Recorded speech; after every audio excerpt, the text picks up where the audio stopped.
Gary. Join us August 2nd at the Gary Railcat Stadium from 8 a.m. to 1 p.m. Get ready for free haircuts, free immunizations, free uniform vouchers, and exciting giveaways, from backpacks and sneakers to gift cards and more. Plus, enjoy food, fun activities, music by DJ All Out, and free transportation provided by GPTC. Don't miss this incredible day of preparation and celebration as we send our students back to school in style.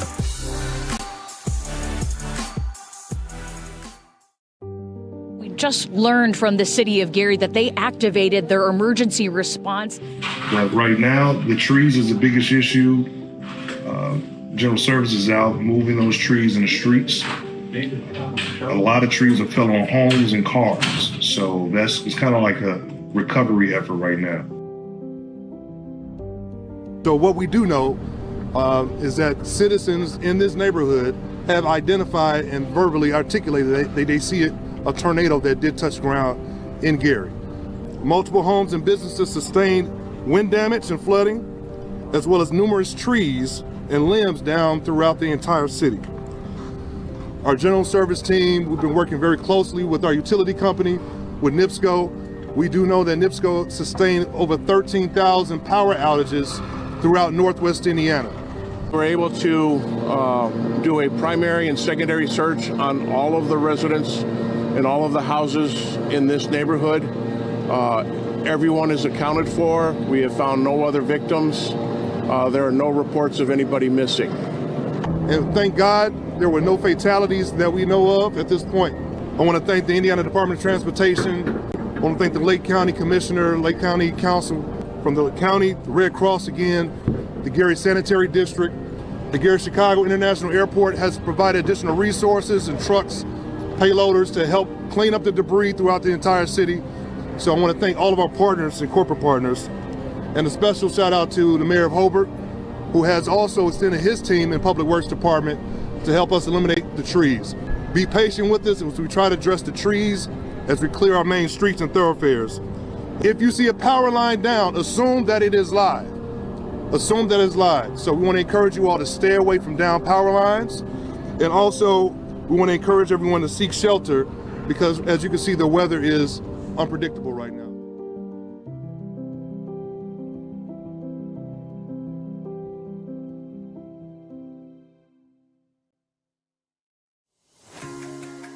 And finally, look to the skies. The Gary Air Show returns August 8th through 10th at the beautiful Marquette Park. Get ready for breathtaking aerial performances along the stunning south shore of Lake Michigan. Admission is free, so bring your family, your friends, and your cameras. There's something for everyone this summer in the city of Gary. For more event details and updates, simply scan the QR code on the screen to sign up for our monthly newsletter.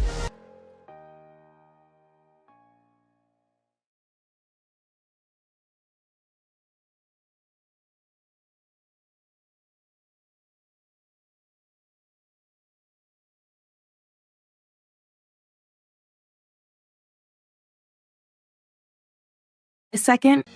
Did you know the City of Gary has a 311 app? You can report any non-emergency request right from your smartphone. Need help dealing with unfair landlords? Use the app. Girl, I just don't understand. I'm paying rent and my landlord isn't fixing any of the issues in this apartment. What should I do? You know you can report it on the Gary 311 app. Do you have it? What's that? Let me show you. Just go to your app store. Or maybe you need to request the birth certificate. Yeah, I can't find my birth certificate. Oh, it probably just got misplaced during the move. Actually, we can request a new one through the Gary 311 app. Okay. New technology. I'm in. Let me show you. And guess what? You can even report illegal dumping. Look at him. Just dumping his garbage on private property. Well, caught him in 4K. You know we can report him on the Gary 311 app and to GPD's Taste and Tip? That's good. Never feel frustrated again about an issue. Use the Gary 311 app to report all your non-emergency needs. It's a free application that allows users to report community issues, pinpoint the location with GPS, attach photos, and more. All right from your smartphone. Download the Gary 311 app today. Available on iOS and Android. Get ready for a big adventure. Touch a Truck is coming soon. This interactive event lets kids and kids at heart get up close and personal with the trucks, equipment, and vehicles that keep our community moving. Bring the whole family and get ready to climb aboard. Then join us as we honor freedom and culture at our Juneteenth celebration, happening June 21st at the Westside Theater Guild. Come out for a day of music, remembrance, and community pride. This is our infant classroom, and you just can't go by without looking at the baby. We're here to talk about something that truly shapes the future of our city, and that's early childhood education.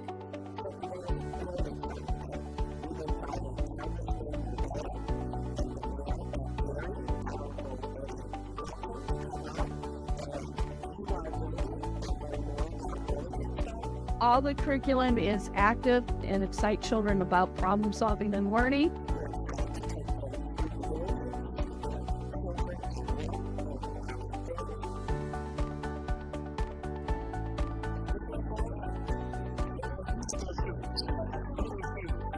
Today, what we were able to witness is the greatness of Gary and the greatness of Head Start coming together.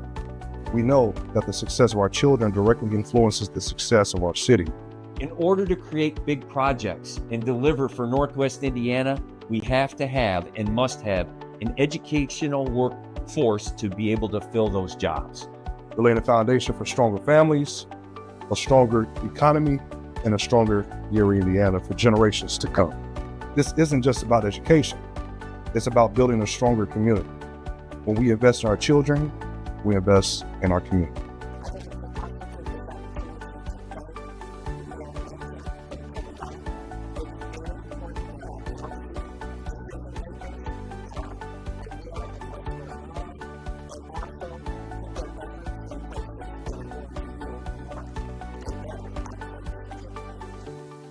Those students who have that early investment or intervention have a greater outcomes to be successful.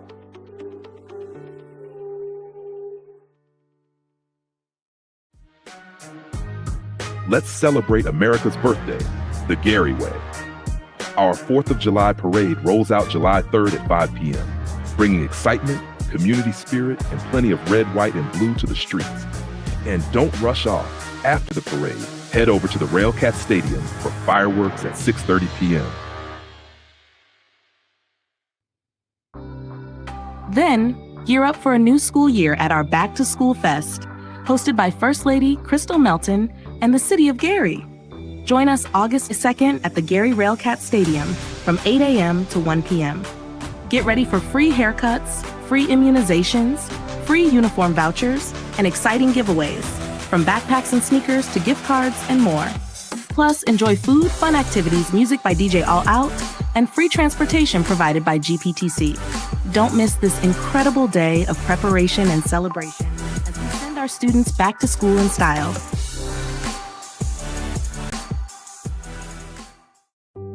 We just learned from the City of Gary that they activated their emergency response. But right now, the trees is the biggest issue. General Services is out moving those trees in the streets. A lot of trees have fell on homes and cars. So it's kind of like a recovery effort right now. So what we do know is that citizens in this neighborhood have identified and verbally articulated that they see a tornado that did touch ground in Gary. Multiple homes and businesses sustained wind damage and flooding, as well as numerous trees and limbs down throughout the entire city. Our general service team, we've been working very closely with our utility company, with NIPSCO. We do know that NIPSCO sustained over 13,000 power outages throughout Northwest Indiana. We're able to do a primary and secondary search on all of the residents and all of the houses in this neighborhood. Everyone is accounted for. We have found no other victims. There are no reports of anybody missing. And thank God there were no fatalities that we know of at this point. I want to thank the Indiana Department of Transportation. I want to thank the Lake County Commissioner, Lake County Council from the county, the Red Cross again, the Gary Sanitary District. The Gary Chicago International Airport has provided additional resources and trucks, payloaders to help clean up the debris throughout the entire city. So I want to thank all of our partners and corporate partners. And a special shout out to the Mayor of Hobart, who has also extended his team in Public Works Department to help us eliminate the trees. Be patient with us as we try to address the trees as we clear our main streets and thoroughfares. If you see a power line down, assume that it is live. Assume that it's live. So we want to encourage you all to stay away from down power lines. And also, we want to encourage everyone to seek shelter because, as you can see, the weather is unpredictable right now.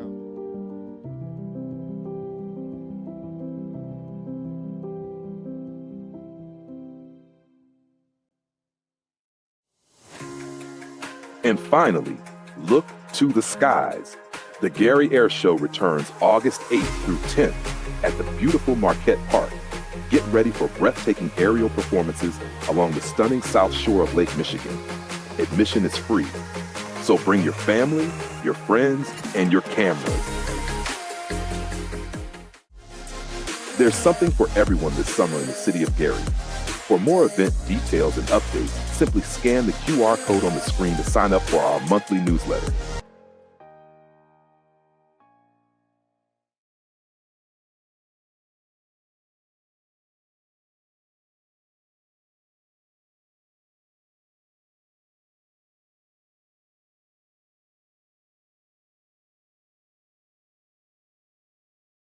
Second.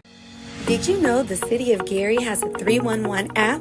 You can report any non-emergency request right from your smartphone. Need help dealing with unfair landlords? Use the app. Girl, I just don't understand. I'm paying rent, and my landlord isn't fixing any of the issues in this apartment. What should I do? You know you can report it on the Gary 311 app. Do you have it? What's that?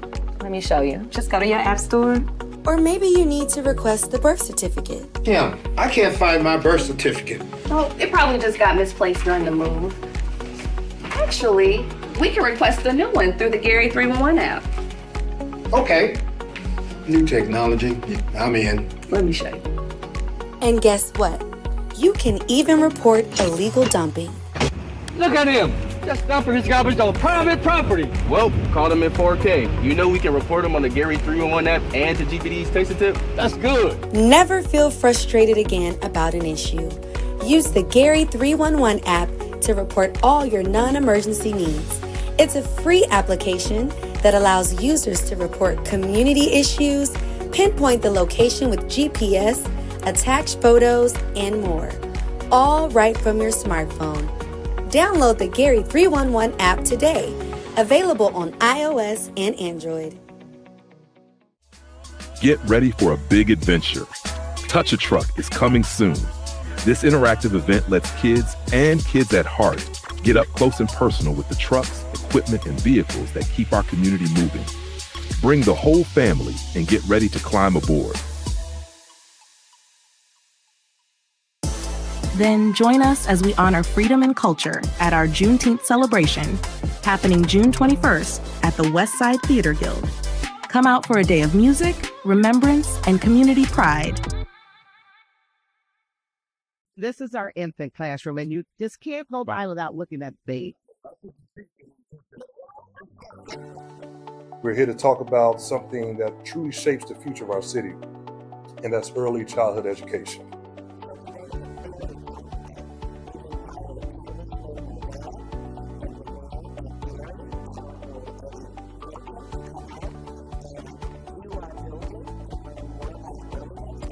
All the curriculum is active and excite children about problem solving and learning.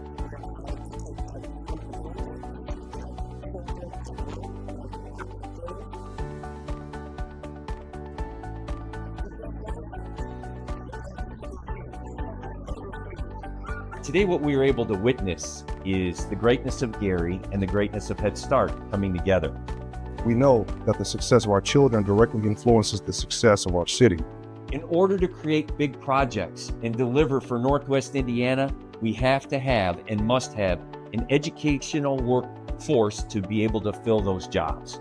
We're laying a foundation for stronger families, a stronger economy, and a stronger Gary, Indiana for generations to come. This isn't just about education. It's about building a stronger community. When we invest in our children, we invest in our community.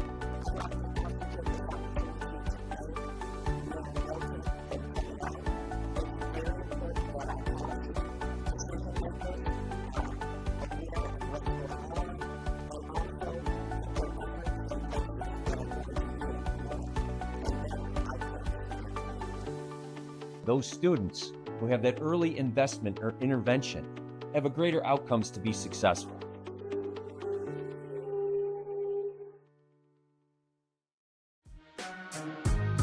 Let's celebrate America's birthday, the Gary Way. Our 4th of July parade rolls out July 3rd at 5 p.m., bringing excitement, community spirit, and plenty of red, white, and blue to the streets. And don't rush off. After the parade, head over to the Railcat Stadium for fireworks at 6:30 p.m. Then, gear up for a new school year at our Back to School Fest, hosted by First Lady Crystal Melton and the City of Gary. Join us August 2nd at the Gary Railcat Stadium from 8 a.m. to 1 p.m. Get ready for free haircuts, free immunizations, free uniform vouchers, and exciting giveaways, from backpacks and sneakers to gift cards and more. Plus, enjoy food, fun activities, music by DJ All Out, and free transportation provided by GPTC. Don't miss this incredible day of preparation and celebration as we send our students back to school in style.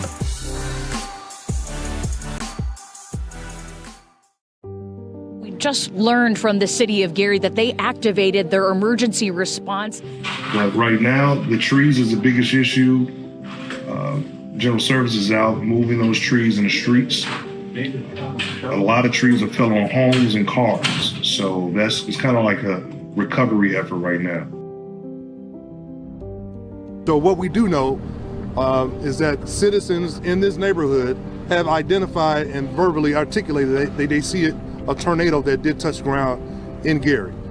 Multiple homes and businesses sustained wind damage and flooding, as well as numerous trees and limbs down throughout the entire city.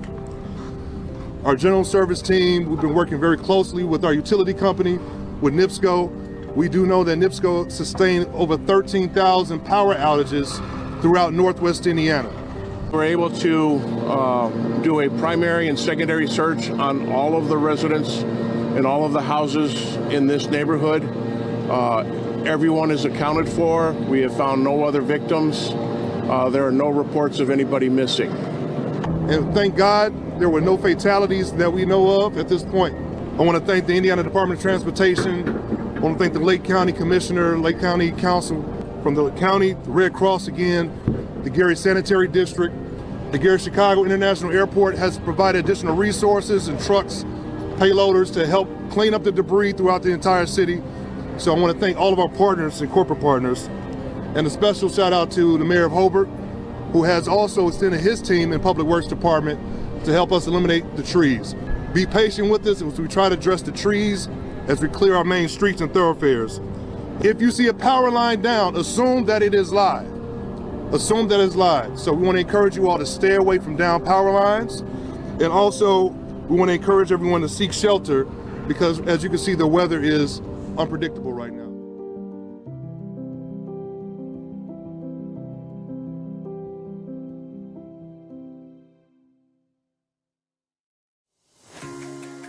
And finally, look to the skies.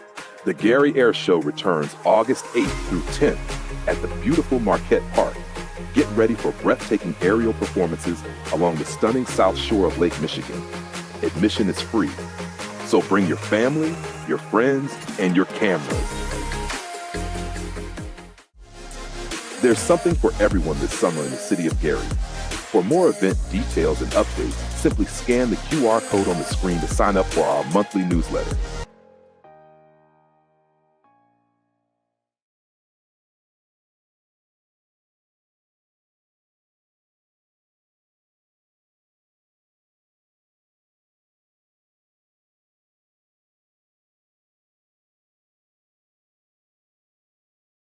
Second, Did you know the City of Gary has a 311 app?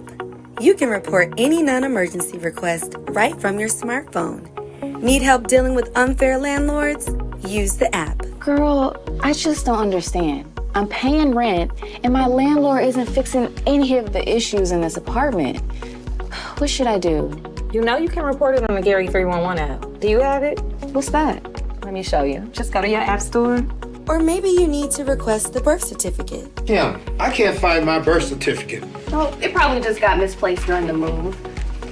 Actually, we can request a new one through the Gary 311 app. Okay. New technology. I'm in. Let me show you. And guess what? You can even report illegal dumping. Look at him!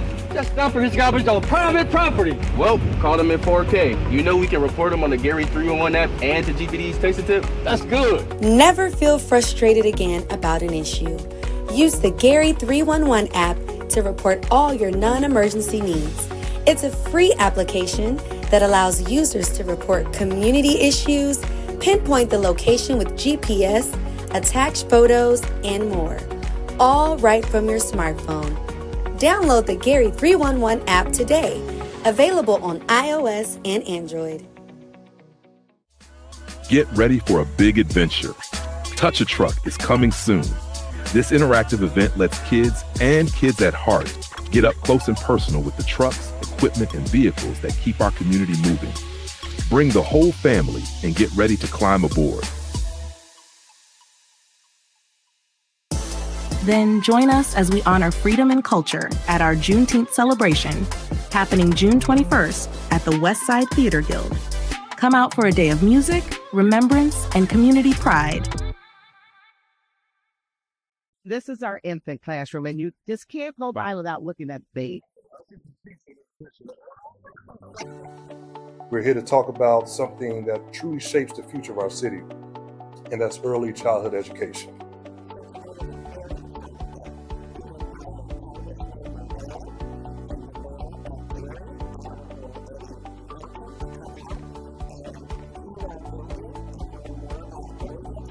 All the curriculum is active and excites children about problem solving and learning.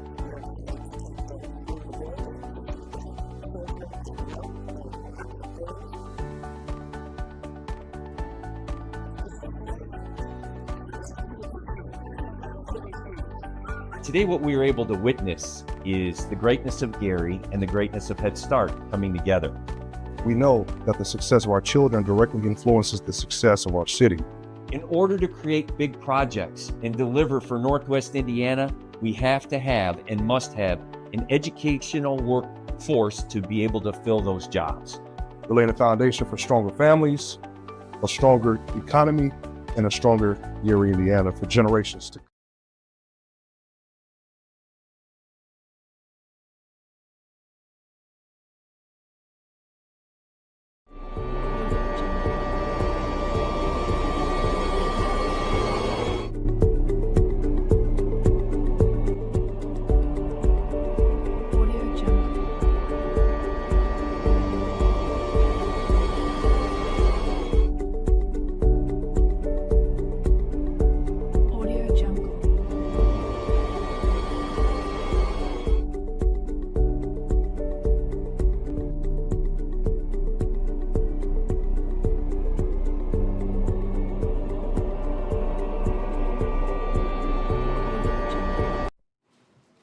Good evening and welcome to the Gary Common Council regular meeting for May 6th of 2025. As is our custom, we will start with prayer led by Councilman Washington. Thank you, Madam President. Let us pray. Dear Lord, Heavenly Father, allow the words of our mouth, the meditations of our hearts to be acceptable in your sight. Allow us to work together for the betterment of the Gary, Indiana community. In the precious name of our Lord and Savior, we pray. Amen. Please stand for the Pledge of Allegiance.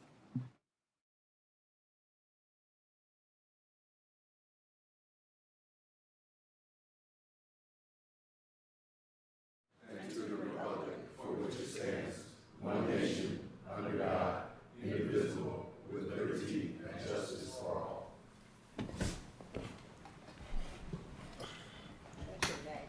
Thank you. Roll call, Madam Clerk. Councilwoman Brown. Councilwoman Caldwell. Present. Councilman Halliburton. Present. Councilwoman Ivy. Councilman Tolliver. Councilman Washington. Present. Councilman Wessington. Present. Councilman Williams. Present. President Latham. Present. Madam President, there are 8 present, 1 absent. Thank you. With 8 present and 0 absent, the Gary Common Council has a quorum to do business in the city of Gary. Colleagues, is there a motion to accept the minutes of our previous meeting? It's been moved by Second. Councilwoman Barnes Caldwell and seconded by Councilman Washington. Any discussion? Roll call, Madam Clerk. Councilwoman Brown. Councilwoman Caldwell. Councilman Halliburton. Yes. Councilwoman Ivy. Councilman Washington. Councilman Wessington. Yes. Councilman Williams. Yes. President Latham. Yes. Madam President, the vote is 8-0. Thank you. With a vote of 8-0, our minutes have been accepted. Madam Clerk, assignment of council pending ordinances and resolutions on first reading. CPO 2025-29, an ordinance reviewing a special use permit for property located at 5800 through 06 West Fifth Avenue to be used as a car wash by petitioner Ralph Garcia. Petitioner Ralph Garcia, 5800 West Fifth Avenue, Gary, Indiana. And CPO 2025-30, an ordinance revising the 2025 budget for law department and establishing a 2025 budget for the Mayor's Donation Fund and accept a donation for the City of Gary. Sponsored by Mayor Eddie Melton, City of Gary.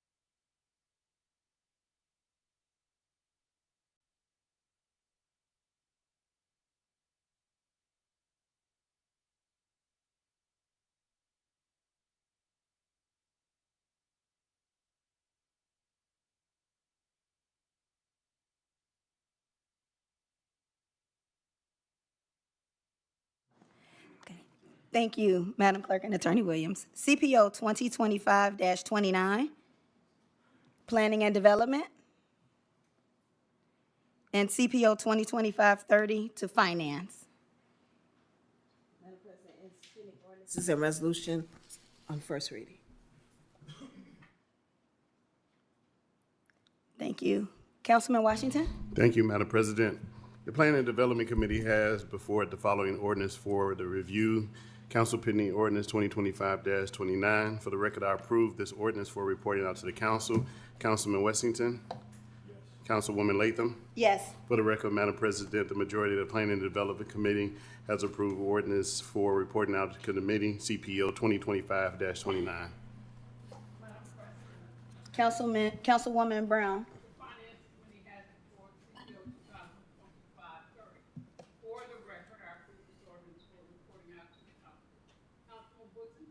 Yes. Yes.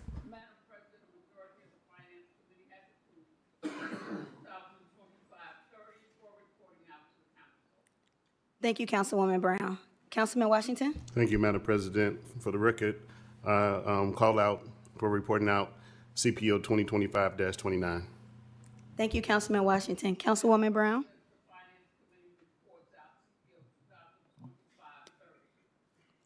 Thank you, Councilwoman Brown.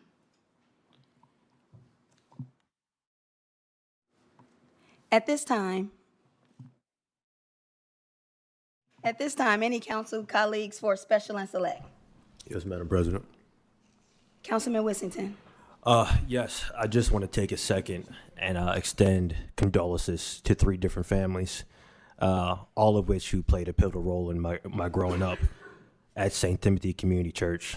One, Mr. James Piggy, Mr. Richard Watkins, and then Mr. Bill Johnson. So I just want to say my heart goes out to their family members, and I can never repay the courteousness and the rearing that these three gentlemen played in my life. So thank you. Thank you, Councilman Wissington. Councilwoman Brown.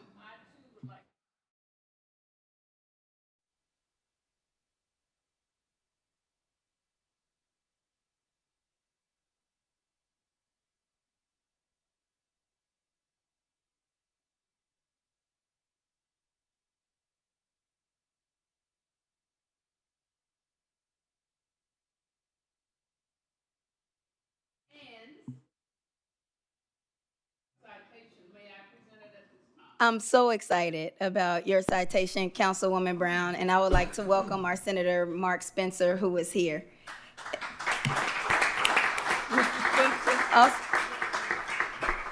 Also, before you start, Councilwoman Brown, I'd like to acknowledge the presence of Councilman Miles Tolliver and ask that it be added to the record. Okay. Thank you, Councilwoman Brown. Senator Mark Spencer, will you please come forward? Come to the mic. Yes. Councilwoman Brown, I get mixed up too. It happened so fast. Okay, this is an official citation by the Gary Common Council honoring Senator Mark Spencer. Whereas Mark A. Spencer, a native of Gary, Indiana, has dedicated over 3 decades of service as director of the West Side Theater Guild, inspiring generations of students and audiences throughout his leadership, creativity, and commitment to the performing arts. And whereas the Gary Community School Corporation has recognized Mr. Spencer's extraordinary contributions by renaming the West Side High School Auditorium in his honor, a testament to his lasting impact on the cultural and educational life of the community. And whereas he has developed and led the West Side Theater Guild into the leading cultural institution of Northwest Indiana, overseeing a multi-million-dollar renovation and attracting global talent leaders such as Maya Angelou, Coretta Scott King, and Alvin Ailey American Dance Theater. Whereas his academic credentials include degrees from Indiana University Northwest, Calumet College of St. Joseph, and Indiana Wesleyan University, along with an honorary doctorate of humanities from G. Moore Theological Institute. And whereas Mark Spencer has served his community as an educator, councilman at large, commissioner, and currently as Indiana State Senator for District 3, continuing his service as the Director of Performing Arts for the Gary Community School Corporation. Whereas Mr. Spencer's legacy of public service, education, artistic achievement, and civic engagement continues to uplift the youth of Gary and the greater Northwest Indiana region. Now, therefore, let it be known that the members of the Gary Common Council recognize and commend Mark A. Spencer for his visionary leadership, artistic excellence, and lifelong dedication to education, public service, and cultural enrichment in the city of Gary and the state of Indiana. In testimony whereof we have hereunto set our hands to this document in the city of Gary, state of Indiana, this 6th day of May, 2025. Miriam Brown, representing the Gary Common Council. We are so proud of you, Mark.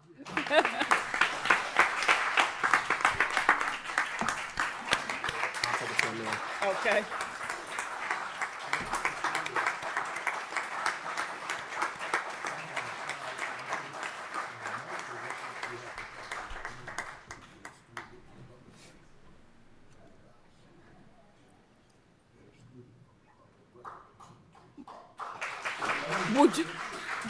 Mark, would you like to say a few words? You know, you were one of us.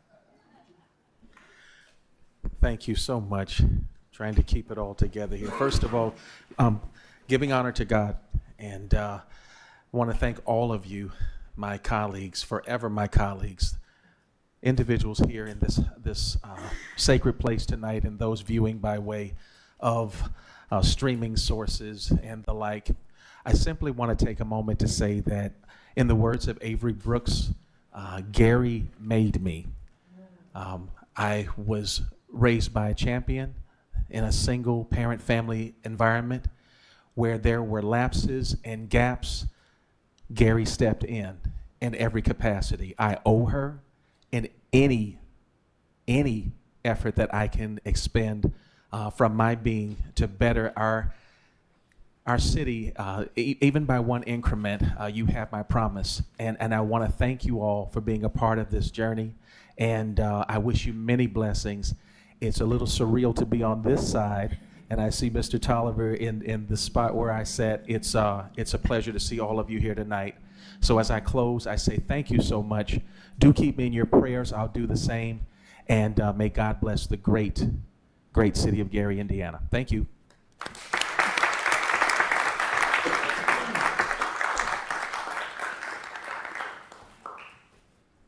Thank you, Councilwoman Brown. Thank you, Senator Spencer. Councilwoman Barnes-Caldwell. Good evening. Good evening. I have a couple announcements. The 5th District has a community forum scheduled for Wednesday, May the 14th at 5:30 at the Roosevelt Park Pavilion, 2145 Harrison Street, Gary, Indiana. Our special guest will be Lori Fuentes, Director of Rapid Access Center from Edgewater Health. All are welcome. May is National Mental Health Awareness Month, providing an opportunity to promote mental health and reduce the stigma associated with mental health concerns. The official color for mental health awareness is green, and Wear It Green Day is a day dedicated to turning the city of Gary green in support of good mental health. Let's Wear Green Tuesday, May the 20th. Mental Health Awareness Month began in 1949, making it a long-standing tradition in the U.S. The month aims to educate the public about mental health, challenge misconceptions, and encourage open conversations about mental well-being. By raising awareness, Mental Health Awareness Month helps to create a more supportive environment where people feel comfortable seeking help and support for their mental health. Recognizing the importance of mental health is crucial for overall well-being, and Mental Health Awareness Month helps to highlight this vital aspect of our lives. So, I would like to share a couple tips. 988, Suicide and Crisis Lifeline. Whatever timing, day, night, weekends, or holidays, whatever the reason, mental health distress, substance use crisis, thoughts of suicide, the 988 Suicide and Crisis Lifeline is here for you.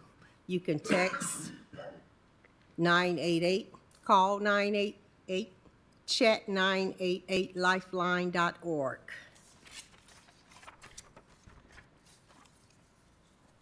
A couple urgent realities. A person dies by suicide every 11 minutes. In 2022, the number of suicides was the highest number ever recorded in the U.S. Over 950,000 youth and 1.6 million adults attempted suicide. 12.3% of Asian youth, 12.6% of Latin youth, 12.2% of Black youth, and 15.2% of multiracial youth had serious thoughts of suicide, made suicide plans, or attempted suicide in the past year. Nearly 108,000 people died from a drug overdose. All of this was in 2022. So, easier access. 988 is an easy-to-remember number that is providing greater access to life-saving services.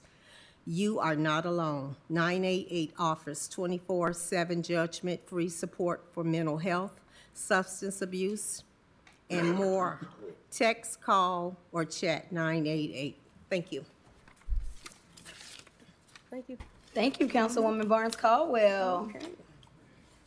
We are also, isn't green the color for mental health awareness as well? Tuesday, May the 20th. Make Gary green. Thank you. Any other colleagues for special and select? Councilman Tolliver. I'd like to first welcome everybody here for the council meeting tonight. I have a couple things that I wanted to mention for specials and select. We will be celebrating the remarkable life and legacy of Dr. Joyce Oliver. The visitation and homegoing services to honor her memory will be on May 9th, 2025, 4 to 8 p.m. That'd be the public visitation. At 7 to 8 p.m. will be the family visitation. And the homegoing service will be May 10th, 9 to 11 a.m. I hope to see everyone there. Dr. Joyce Oliver was a pillar in our community, and I would love for everybody to help celebrate her life as she has done some remarkable things in our community. I also want to mention that I will be having a prom night free senior haircuts event. This will be at Knockout Cuts on Lake Street. We are sponsoring up to 20 haircuts for seniors in the city of Gary, but now we're gonna up it up to 30 just to make sure that everybody is fly for them prom night. I understand how it gets, times are hard, so if they need that haircut, we will provide that. And if anything else is needed, we will be there on hand to get those tasks taken care of for them. So thank you for that time, and I appreciate you. Thank you, Councilman Tolliver. Any other, Councilman Halliburton? Thank you, Madam President, and good evening. Also like to express my condolences to those distinguished gentlemen that passed several weeks ago. Also, I'd like to share my condolences to Brian Jenkins. He was a young man in the Steppers community. He has his funeral this Friday at Israel Church. Also, I'd like to wish a speedy recovery to Rosetta Boone. She's also from the 2nd District. She's at Community Hospital. On a good note, I'd like to congratulate, or I'd like to say thank you everyone for coming out to Miss Laverne Bailey. She turned 95 last week. She's a member of New Ebenezer Missionary Baptist Church, and I'd just like to thank her on her 95th birthday. She's on her way down to Alabama for her granddaughter's graduation. So congratulations on her 95th birthday. Also, we were going to have the men and women of the Greater Gary and that post number 6, we're going to have our pre-Mother's Day after work set. That's going to take place Friday, May 9th at the Advent post number 6, 2060 Clark Road. We're asking for all the young ladies to come out. That's going to be between 4 p.m. and 8 p.m. Free appetizers, raffle and prizes. Dwayne Halliburton will be the DJ for that event as well. Also, 2nd District, we're cleaning up Saturday, May 24th. Saturday, May 24th at 9 a.m. We're going to start from 8th and Bird to Clark Road. So May 24th, starting our cleanup. Need everyone out. Thank you very much, Mr. President. Thank you, Councilman Halliburton. Councilwoman Barnes Caldwell. Yes, I'm sorry. Madam President, boards and commissions would like to make a motion to appoint Councilman Kenneth Wessington to the Redevelopment Commission. It's been moved and properly seconded. Any discussion? Roll call, Madam Clerk. Councilwoman Brown? Yes. Councilwoman Caldwell? Yes. Councilman Halliburton? Yes. Councilwoman Ivy? Councilman Tolliver? Yes. Councilman Washington? Yes. Councilman Winston? Yes. Councilman Williams? Yes. And President Latham? Yes. Madam President, vote is 9-0. With a vote of 9-0, Councilman Wissington has been appointed to the Redevelopment Commission. Thank you. Any other members for special and select? Councilman Tolliver. I apologize. I forgot one more thing. I wanted to give a special shout out to everyone that's helping to clean up our city on these Saturdays. I want to give a special shout out to Isaac Ruiz, Sue Rudson, and Markel Watkins. They're doing an incredible job in our community. It's just nice to see everybody around the city on Saturdays just going to help clean up and picking up trash. So I commend everybody that's doing that. Let's keep it going, and let's make our city cleaner one day at a time. Thank you, Councilman Tolliver. Madam President, Councilman Washington. thank you. Death is a part of life, and we take life seriously because we only have one life to live. Dr. Cedric and Joyce Oliver were a power couple, mighty man and woman of God, and I was a member of the church when they first started back on Ridge Road. And it gave me an inspiration through their teaching to become a pastor myself. And to hear about the passing of Pastor Joyce, although discomforting, we know that she's with the Lord and she's with her husband, Cedric Oliver. Secondly, a very good friend of mine I played basketball with, his name is Anthony Venardo. He passed away. He went to Horseman, graduated in 1987. And to the Venardo family, we give our condolences.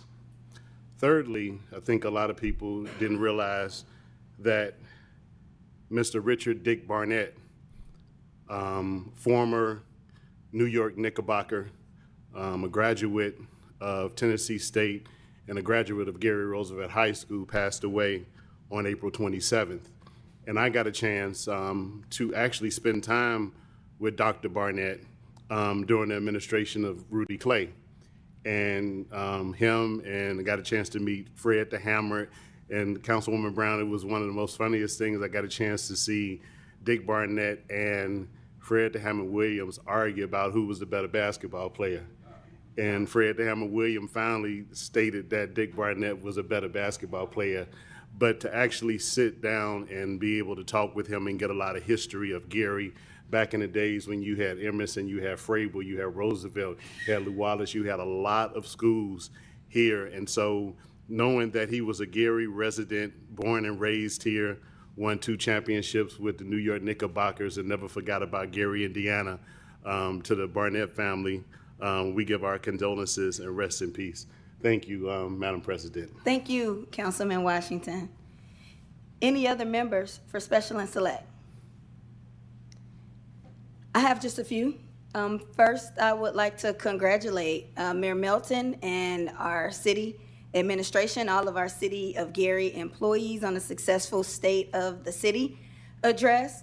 It was at Embassies of Christ, so I would also just like to thank Joy, Pastor Joy, who gave a very moving prayer as well as opened their church up for all of us to come and see the great progress that's happening in our city. We do see the changes. I would also like to echo Councilman Tolliver and just giving kudos to Markel Watkins and Think Big, to the MCC and the MCC annual cleanup led by Sue Rutson and all of those others who countless individuals sometimes don't always get the highlight or the notoriety. They're just keeping their block clean, mowing the neighbor's lot or the abandoned lot next to them. We see you, we appreciate you, but thank you so much. Also, I just wanted to take a second to address some of the convention center business. There is still time to support the City of Gary's proposal for the convention center. Our Lake County commissioners will be making a decision on May the 21st at 10 a.m. in the commissioners' chambers at our county building. There is still an opportunity to support our proposal, either by going to the council's Facebook page and signing a letter, clicking on the link and signing a letter that goes straight to our commissioners, by showing up at that meeting. And also, I just kind of wanted to set the record straight about a couple things. The convention center was our idea. When I say our, I mean Mayor Melton, who was then Senator Melton, originated and established the idea of a convention center in Lake County. So it was our idea. Second, because I saw some misinformation online I just also want to be clear that Gary's proposal does not include raising local taxes. We have a very active, private, corporate partner in the Hard Rock that is helping this project come to fruition in Gary without raising local taxes. Lastly, I want to thank the city of East Chicago for adopting a resolution that supports the Gary Plan, as well as all the other countless organizations and communities that have agreed that the convention center, Lake County Convention Center in Gary, Indiana, would be what's best for not just Gary, but the entire region. I'm also staying after the meeting in case anyone has any other questions, concerns, or even hostilities about the convention center, because this body has passed a resolution. It's something we feel very strongly about. I would also like to bring everyone's attention to millerbeacharts.org. Many times I hear folks say there's nothing to do in Gary, and that is so untrue. The Miller Beach Arts and Creative District is hosting foundational upholstery skills with instructor Jamaica Smith on Wednesday the 7th, Build a Bike screening of Take Bike the Streets on Saturday, May 10th, collaged printmaking with Catherine Solman on Saturday, May 17th. The movie night on May 18th will be celebrating the life of singer Roberta Flack, who died in February of 2025. Definitely don't want to miss that on Sunday, May the 18th. Saturday, May the 24th, there's a book arts workshop with Jane Wedby. So many creative, artistic, fun things to do by just tapping into the Miller Beach Arts and Creative District in the month of May. Also want to extend my condolences to Mr. Paget. That's also what I called him. He was actually a classmate of my mother. He came out of Roosevelt in 1956, and the last few reunions they had, I attended, he would stand up and say, "I am Mr. Paget," when everybody called him Piggy. And he would even hold his other classmates accountable for not paying all of their dues. He'd say, "Some of y'all in here still ain't paid your book rental." So those are just a few things I remember about Mr. Paget, and raising these memories keep these people alive. Also to Dr. Joyce Oliver, Mr. Johnson, extending our condolences to all of their friends and families. I also want to wish a happy 80th birthday to Alice Pryor, lifelong Gary resident, who has been like a mother to me.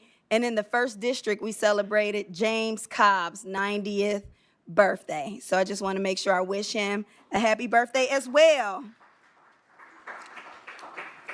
Thank you. And that concludes, if there aren't any other council members for Special and Select. Who was that? Councilman Washington. Yeah, one thing, I want to thank you for the work that you and other council members traveled to Indianapolis, Indiana regarding this legislative session. As a council, we need to look at many of the pieces of legislation that is going to affect this community. One piece of legislation, and I know we have new council members, there has always been a discussion on if the compact with the Gary Chicago Airport with the City Council in Chicago and the City of Gary has been worth its while. It's been a compact for several years, first started, I believe, under the Barnes administration, but what happened this legislative session in House Bill 1001, the legislature mandated that this City Council in July of 2030 in that compact. And so we will be speaking with our legal counsel and executive branch about even if that's actually legal, because the compact is between the City of Chicago and the City of Gary. And I know others have plans for the airport, but arbitrarily at the last minute, it was literally the night before session ended, that language was stuck in House Bill 1001 to put the onus of the Gary Common Council to end the compact. I don't know if that is legal, but I know our lobbyist, B.R. Lane, did a fantastic job in keeping us updated on what was going on in Indianapolis. So that's something that we will be discussing in the future. So we got 5 years, and we have to look at what course of action we need to take. Thank you, Madam President. Thank you, Councilman Washington, and thank you for your leadership in establishing our legislative committee and serving as its chair. It's not lost on us that every time we try to either build, establish, or maintain an economic development driver in our community, that the state has something to say or do about it. So we have to remain vigilant and diligent. Thank you for all your hard work. If no one else for special and select, at this time, we'll open the floor for public comment, beginning with Mr. Ivan Ursery.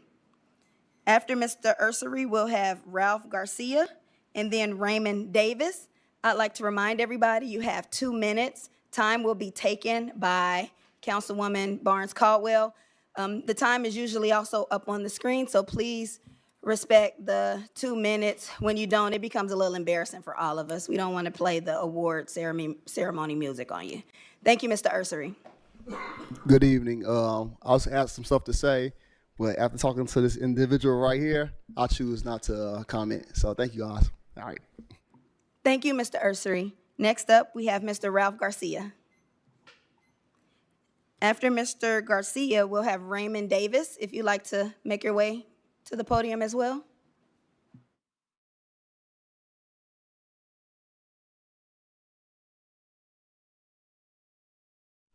Oh, how you doing, everybody? I don't know, this is my first time doing this, so I don't. We requested the petition for petition? the zoning The zoning. 5th Avenue, 5800 West for 5th the Avenue. car wash. Car wash and Yes. Mr. Garcia, it's actually not, you can't speak now, but. Oh, I see. I didn't know to see that. That's why I've been trying to get everybody to understand. I don't know. What, This is new to me. Yeah, so when we, unless you want to share something specific for the public, we'll speak with you after the meeting. okay. Our chair of planning and development will Okay. come down and speak to you. All right, thank But you. thank you so much for being Okay. here. Raymond Davis. After Mr. Davis, we'll have Bruce Curry and then Nick Vasile. Good evening, Council. Again, I want to just send my condolences to everybody that was mentioned tonight, especially those longstanding people that were in education. I too am a product of the city of Gary and Gary Public Schools, so a lot of those people mentioned also had a positive effect on my life. I also like to mention that as we look forward to some of the other things that you've already mentioned that we'll table, I just want to make sure that we're getting correct information out about the things that we discussed, the airport being one and the convention center being another. I'd like to be clear on where everybody stands, not just for the current moment, but down the road, the future of Gary, Indiana. And that would be really, really important to make sure that the city gets the same information that you all are getting so that we all can be informed about the direction in which the city is moving towards. Those are two very big projects. It was mentioned about the airport, how far back that goes. And right now, I'd like to be assured, in myself that the future of the airport and our control of the airport is actually going to yield some type of profit and benefit for the city, or else it wouldn't even be in question at this point. Thank you very much. Thank you, Mr. Davis. Bruce Curry, and then Nick Vasile. Thank you. I just want to address the council. First of all, outstanding what I've seen in Gary. I want to give some kudos to Miles Tolliver. I went to a community meeting where we was able to really talk about a lot of things and share, and he represented the council well. I just want to thank the council, the mayor, and the council for what you've been doing for the city. Announcements like FedEx, announcements like I've been watching the Tolliston project, Ms. Brown, outstanding. We want to continue that. We want to let you know that we appreciate it, because I know sometimes it's always complaining. But also, I want to let you know we're on the right track. Mr. Darren, about the airport, that's a key thing. Gary is the center of the world. When you start looking at logistics and everything going on, you're in bilateral state, just like when I was in New York, New Jersey area. It's excellent. We got to continue, keep the momentum on these states. We got a neighboring state that wants to work with us, and that can help us because we use those citizens to help economic development in Gary. The other one, zoning. I just want to make sure that everybody wants a piece of Gary. So when you make decisions, just make sure it's good for the long term, for the next 10 years. It's good for growth. So when you do site acquisition, it's about location, location, location. Safety and all that, we can fix that. You know, crime is down in Gary. I heard it. So let's make sure we make good, sound decisions around economic development, but don't take anything anymore. And I just want to compliment on keeping the city clean. What's happened around here, I'm seeing it. And I think Markel and the rest of them, outstanding, if he's in the room. And just let's keep this positive momentum going. No arguing, but just be smart. Thank you, Mr. Curry. That's all I want. Thank you. Nick Vasil, and then Jeff Sadlowski. Good evening, ladies and gentlemen.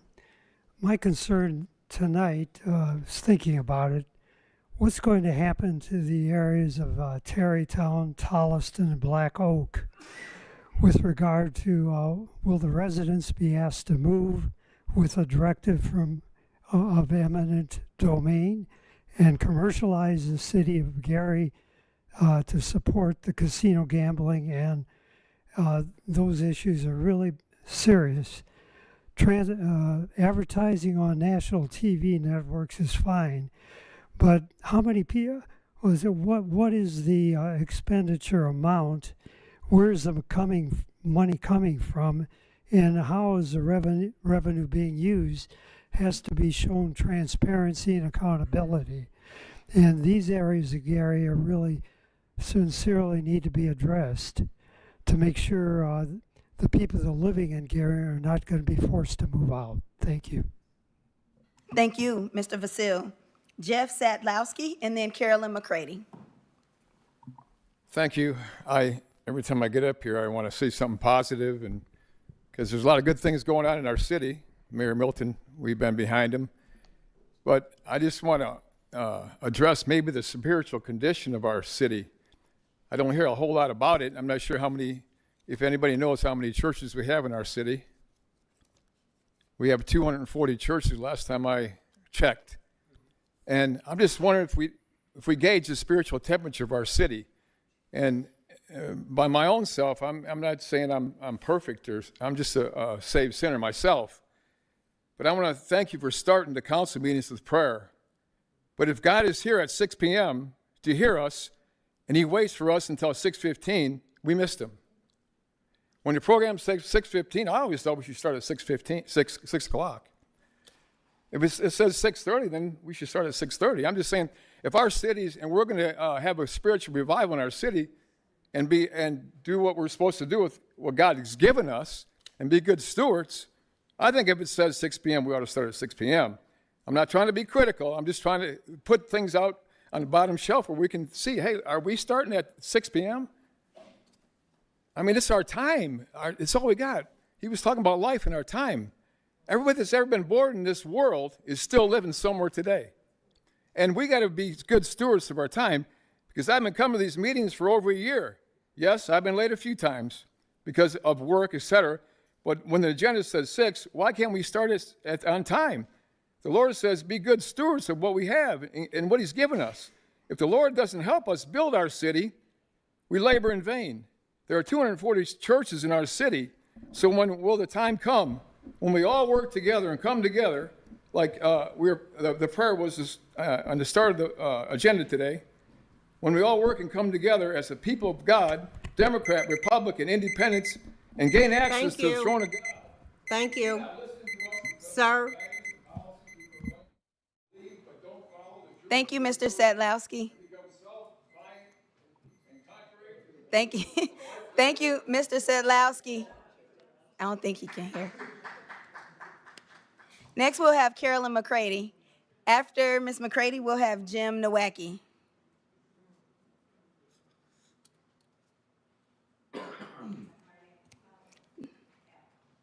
The green button, the button, till it turns green. There you go. Okay, that's a hard act to follow, but I'll try. I came to the city of Gary in 1974, and I was fortunate to work for Mayor Hatcher for 10 years. 10 years of beginning in 1978. And during that time, I was part of helping to prepare the various states of the city that the mayor presented. And they were always wonderful, and they were very uplifting and showed the progress that the city was making.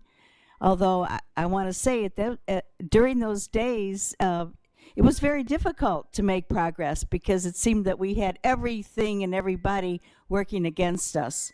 So I just want to say that, thank you. I just want to say that this last State of the City was just amazing. It was a production. It was so comprehensive. I've never seen a state of a city that was so good, so uplifting, so forward-thinking, so meticulous in what it showed us has been done in a very, very short period of time. You know, I don't know, one of the things that just keeps sticking out to me is that Mayor Melton said that when he took office, they found out there were 2,000 streetlights in the city. 900 were not working. How does that happen? How does that happen? And yet, because he had the details, he had the plan, he diagnosed the problem, then they found the money and the way to fix that. And so by the end of 2025, all our streetlights will be on. And this is the way that he goes about doing everything in the city. And that's why we're seeing slow, steady progress in the city. And I'm just overjoyed. Thank you. Thank you, Ms. McCready. Jim Nowacki, and after that, we'll have Dr. Michaela Spangelberg. Good evening, Madam President. My name's Jim Nowacki. I live in the 2nd District. And George Bernard Shaw said, if you're going to give people the truth, make it funny or they will kill you. And I think he was right. I like to keep it funny, but I also like to tell the truth. And the truth in this city is that our county treasurer, our county auditor, our county assessor has conspired against the city of Gary and the citizens and property owners by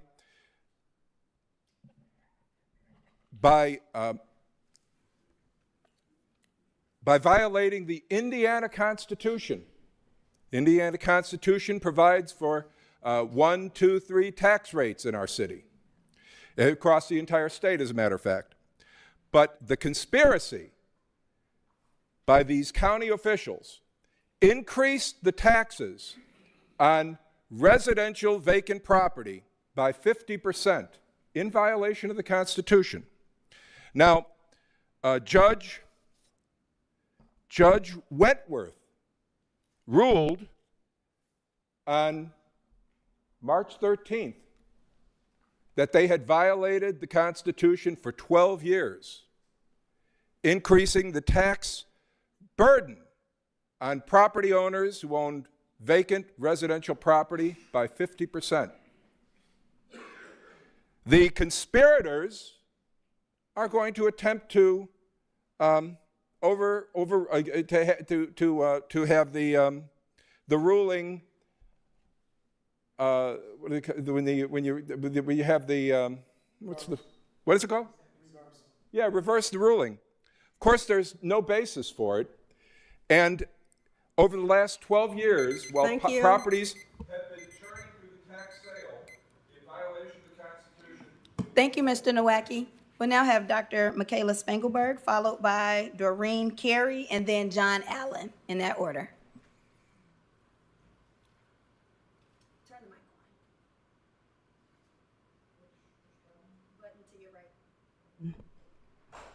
Okay. Thank you.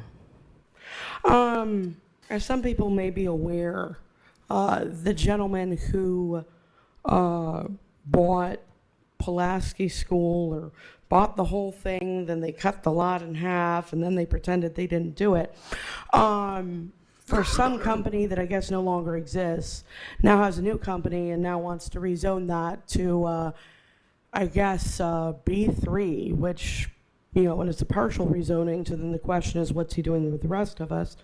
Which I believe is actually going to be, there's going to be some kind of hearing on the 15th.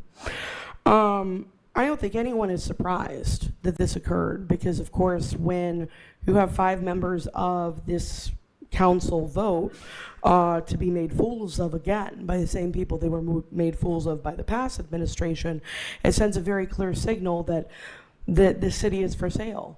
Our leaders are for sale, and that's unfortunate. There are people in this city, you know, who would take away their own rights, give up their own rights, give up everything to see the good things going on be destroyed. Through overdevelopment, through a variety of different means.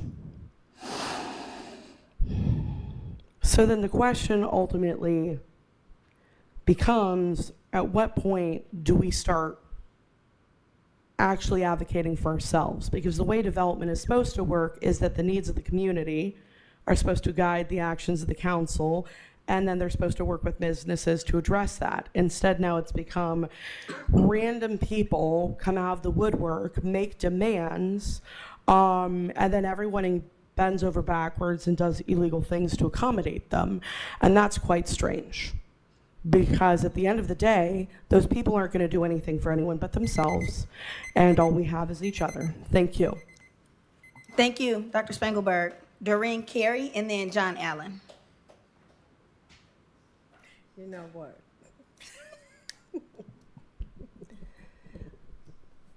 Madam President, council members, thank you for the opportunity to speak.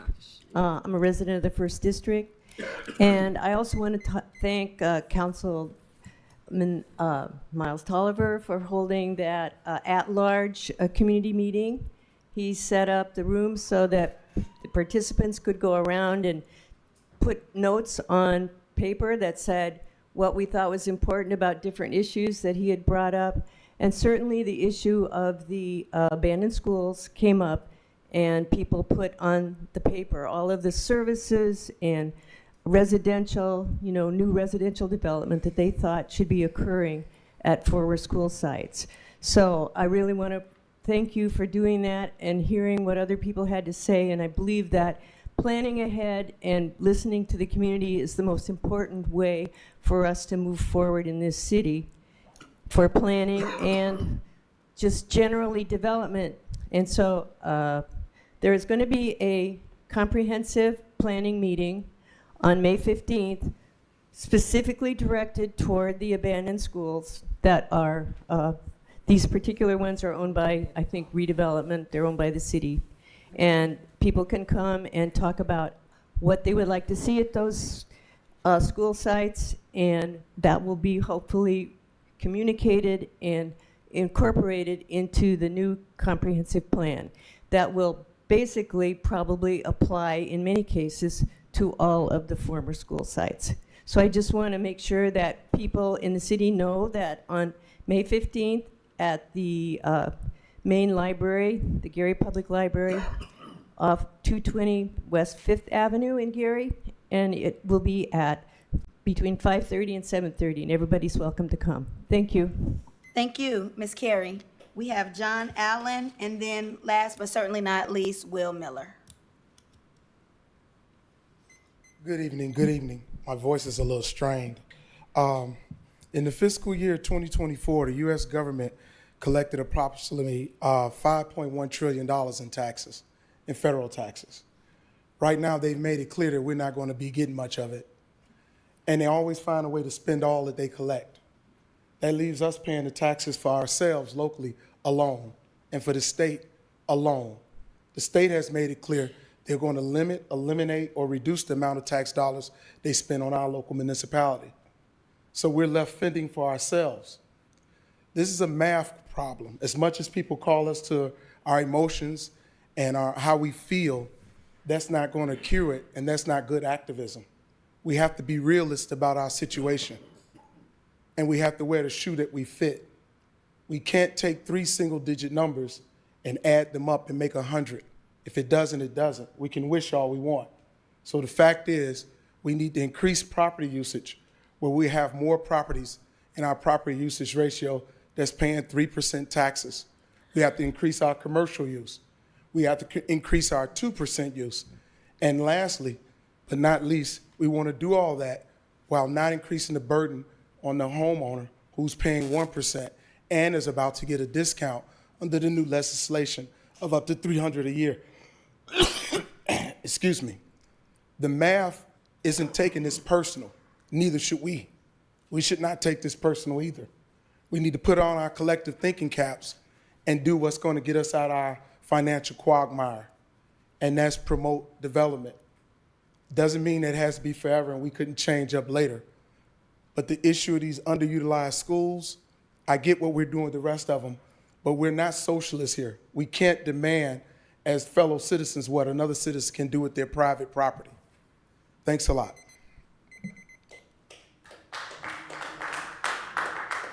Thank you.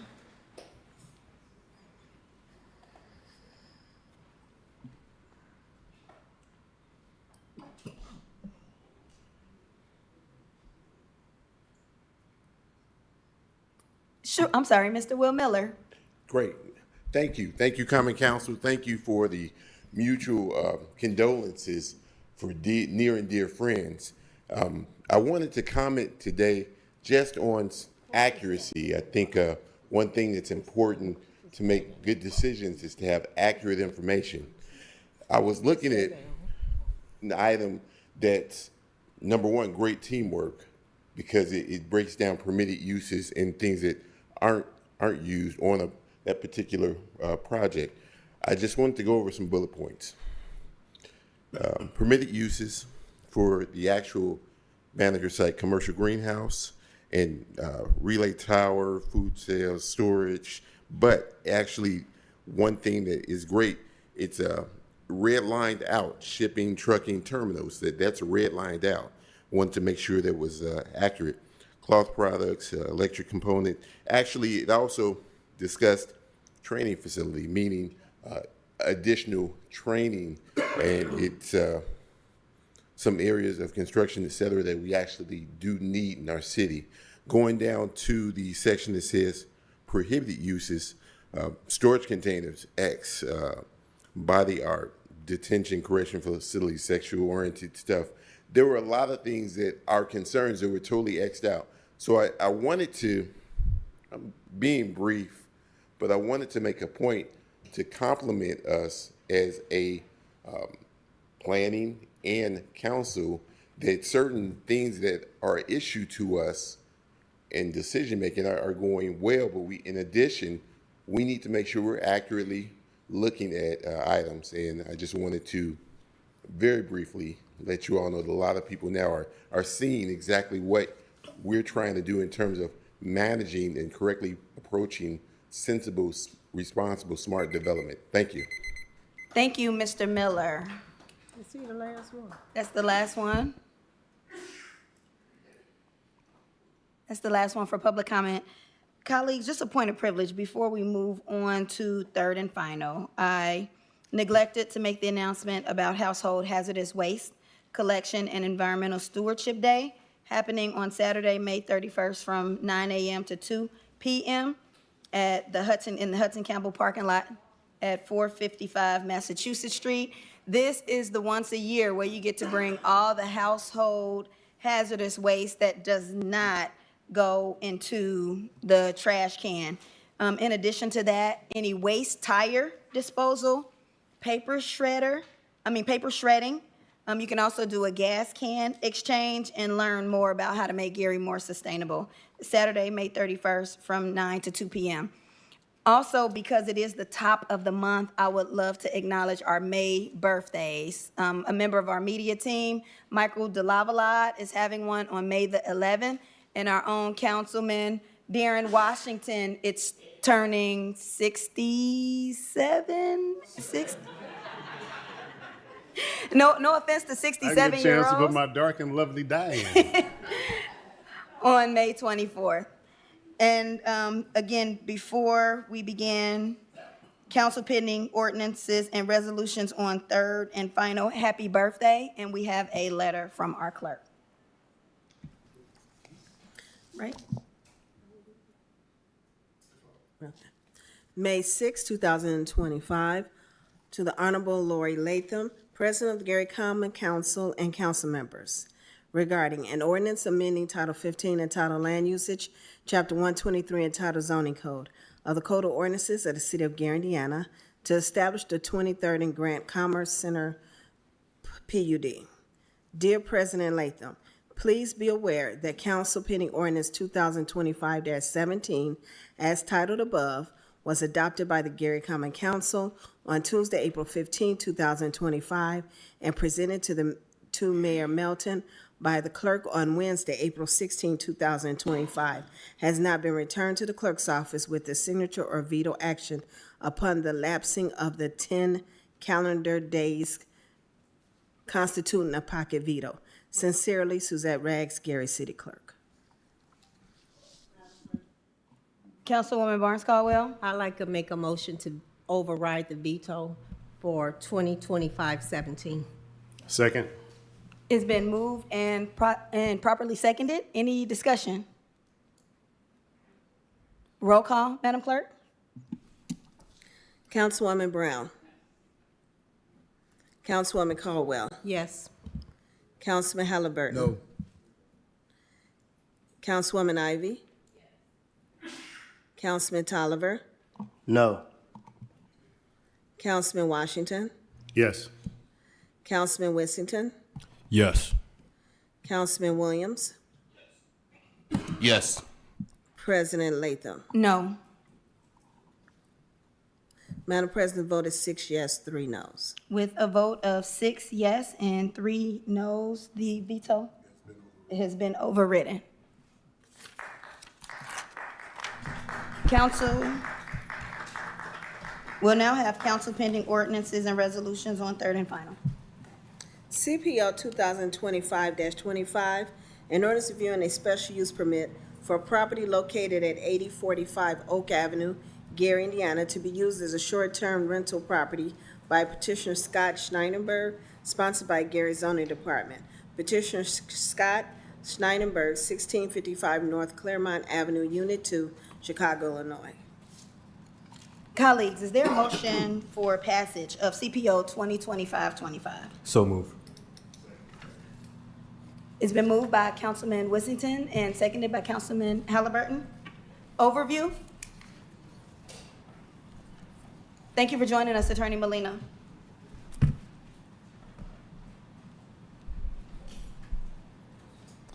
Good evening, council members.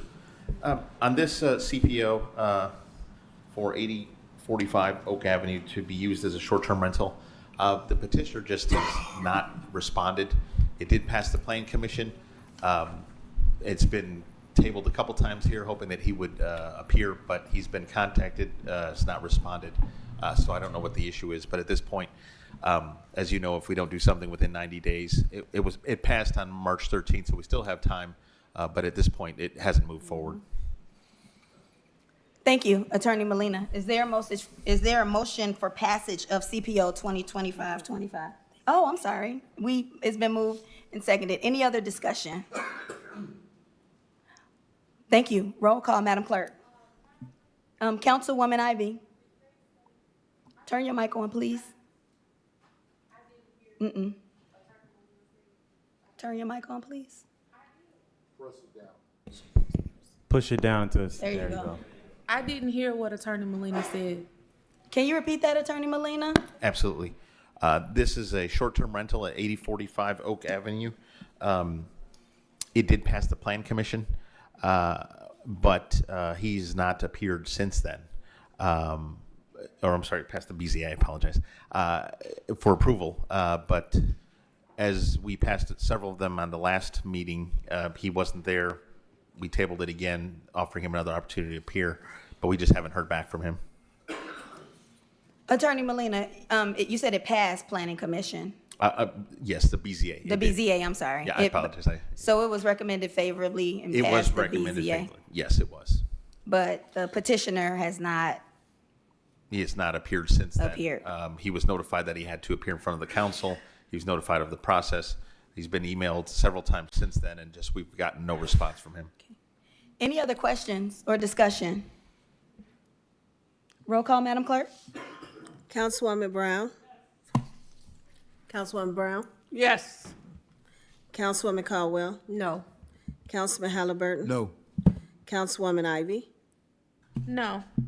Councilman Tolliver? No. Councilman Washington? No. Councilman Winsington? No. Councilman Williams? No. President Latham? No. Madam President, the vote is 1 yes, 8 noes. Councilwoman Brown?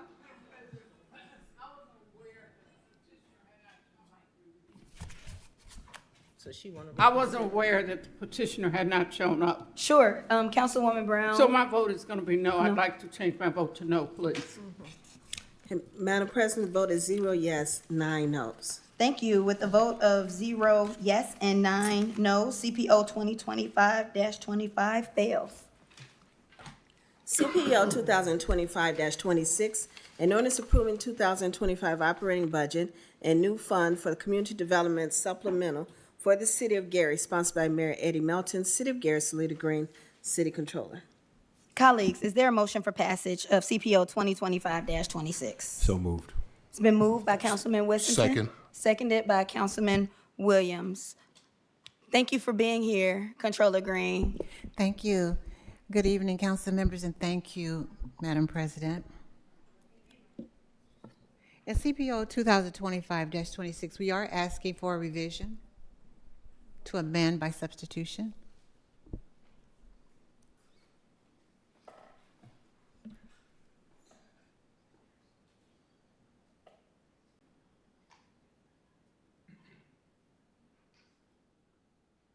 Thank you, Controller Green. I have the note, but can you just identify the revisions for the public? Sure. Yes, the revision, this is a community development ordinance, and they're requesting to add 2 other programs, the ESG administration as well as the home program administration. So at this time, colleagues, I'll entertain a motion to amend by substitution CPO 2025-26. It's been moved by Councilwoman Ivy. Is there a second? Second. It's been seconded by Councilman Whittington. Any other discussion? Any additional overview, Controller Green? Not for the revision. At this time, we'll take a vote on the revision. Madam Clerk? Councilwoman Brown? Councilwoman Caldwell? Councilman Halliburton? Yes. Councilwoman Ivy? Yes. Councilman Tolliver? Yes. Councilman Washington? Yes. Councilman Winsington? Yes. Councilman Williams? Yes. President Latham? Yes. Madam Yes. President, the vote is 9-0. With a vote of 9-0, CPO 2025-26 has been amended by substitution. Controller Green? The Department of Community Development maintains a fund called Encoding, and this was the encoding center that was leased previously. It is now a dormant fund, so they're requesting to change the name of the encoding fund to Community Development Supplemental Fund. Within the supplemental fund, they will also establish, they're hoping to establish a department for code enforcement, and they will be using funds that are available for supplies, uniforms, and other operating expenses for code. Additionally, they were asking to establish a department for miscellaneous. And in this department, they will pay for the consolidated plan, the action plan, the CAPER, which is the annual report, and any other expenses that are not covered by the HUD grant. For the community development miscellaneous, the budget is $800,000, consisting of $150,000 in contract maintenance and $650,000 in current charges. For code enforcement, it consists of $25,000 for office supplies, $10,000 for printing, $60,000 for current charges, for a total of $70,000. The revenues, currently, there's $746,257,000 that is in that account. That money comes from a $50,000 loan that was repaid last year to the encoding center from the general fund, as well as a previous balance. They're expecting to project the revenues of $384,000. This will be from any violations that code would be, the code would be setting. I'll take any questions for the supplemental fund. Thank you, Controller Green. Any questions, Councilman Whittington? I just have one question. Looking at the total budget, $800,000. So we're expecting the following years, you said revenue somewhere north of $300,000. Yes, that's what's projected. We'll be able to tell more probably by the middle of this year. Okay, that's fine. I was just curious with this initial $800,000, what it looks like going forward with the revenue. We're going to have more reserves. If we do surpass that $300,000, are we going to put in the reserves, or are we going to allocate that capital someplace else? So the reserves are paid from community development. I do have the department head here if you want to contribute. They're paid, the positions from the community development department, so it's paid separately. Okay. But they do not pay for the supplies and the other ancillary expenses that they have. So those expenses, the revenue also is coming from the court cases. Okay. And the citations that they write. Thank you. Okay. Okay. Any other questions or discussion from colleagues? I did have a question. Is there ever an opportunity to pay for anything like professional development or customer service training for staff in community development? I have received, since being on the council, a number of complaints of people who go into the office seeking services and not treated in the most polite or professional manner. I've also read correspondence sent to center residents seeking services, and even in some of the things that they commit to writing and saying to residents identifies to me maybe a need for additional training. And I want to know if the department ever considers making those types of investments. So actually, yes, HUD is offering us some classes through them, and we're also going to make some office cuts. So we will be eliminating a few people, and that's due to them cutting some of our funds, in case you didn't know or you weren't aware. Madam President? Councilwoman Ivy? Thank you so much for speaking up on that. That is a big issue. I have had concerns as it relates to the same thing for that department for quite some time now. Definitely. I did not get a welcoming spirit from you as well when we were at the State of the City address. You are over the department, ma'am? Yes, you didn't even speak to me. You came to the table and talked to Johnny. Not only that, we had a meeting too that was scheduled and you didn't show up for it. See, this is exactly, you know what I'm saying? But I've had those calls and concerns from people coming in wanting services or needing information from that department. So thank you, Madam President, for speaking up. Thank you for that. I think it's kind of obvious, and I'm not sure if cutting staff is going to be the answer, especially if the culture of the department is the same. So again, just if there's an opportunity to invest in some professional development, customer service training, I would love to see that. Yeah, we're already looking into that with HUD. So we're trying to get, that way we won't have to pay because they offer a lot of classes and services. It would be worth the investment. Yeah, so we won't have to. We actually tried to go through HR as well, and then we did take some with them, and then she let us know that if it was anything future, she would sign us up for them. Okay. I think it'd be worth the investment. We kind of limited to what we can pay for with HUD, so that's why they offered us to take their classes and training.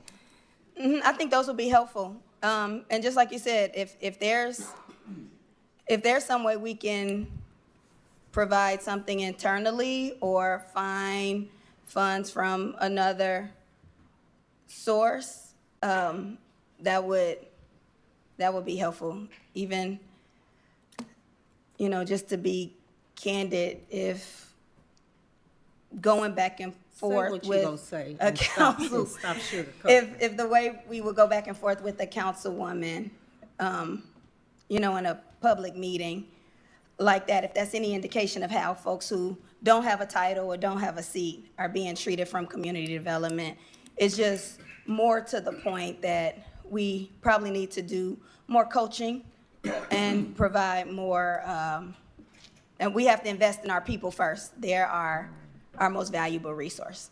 I understand. Thank you. I'm not supporting this. Council- We clean house, start from the top and move down, okay? No, I'm not supporting. Thank you. Thank you, Councilwoman Barnes Caldwell. Councilman Wissington. Madam President, may I excuse myself for a moment, please? Sure. I keep forgetting that's in the council rules. If there are any others for special and select, I will remind the council that community development is not the only one in here, right? This also affects code enforcement. There's also ESG that was added, as well as the home. Okay. And for the ESG administration program, this is a revision. For 2024, when we passed the 2025 budget, there was no salary position there.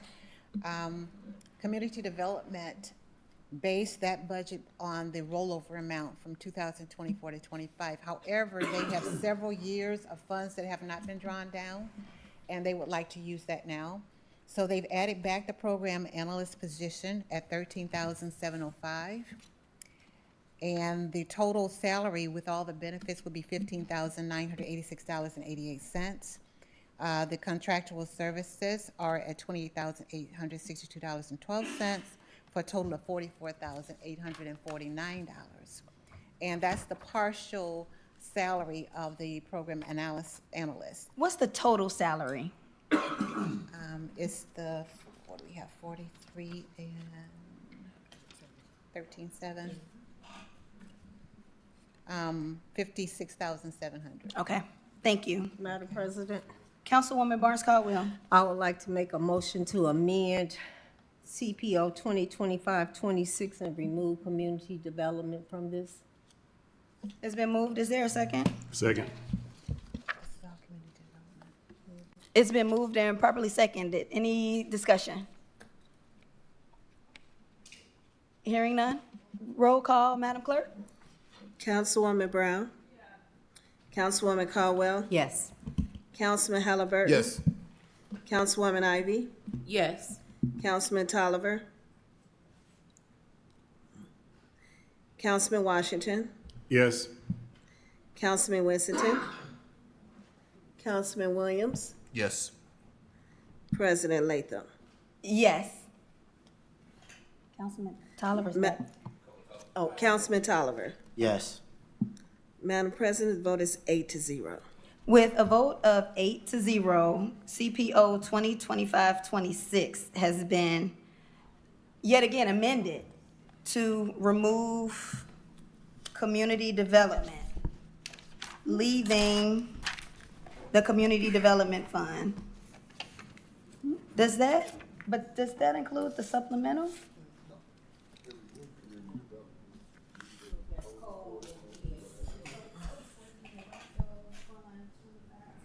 Madam President?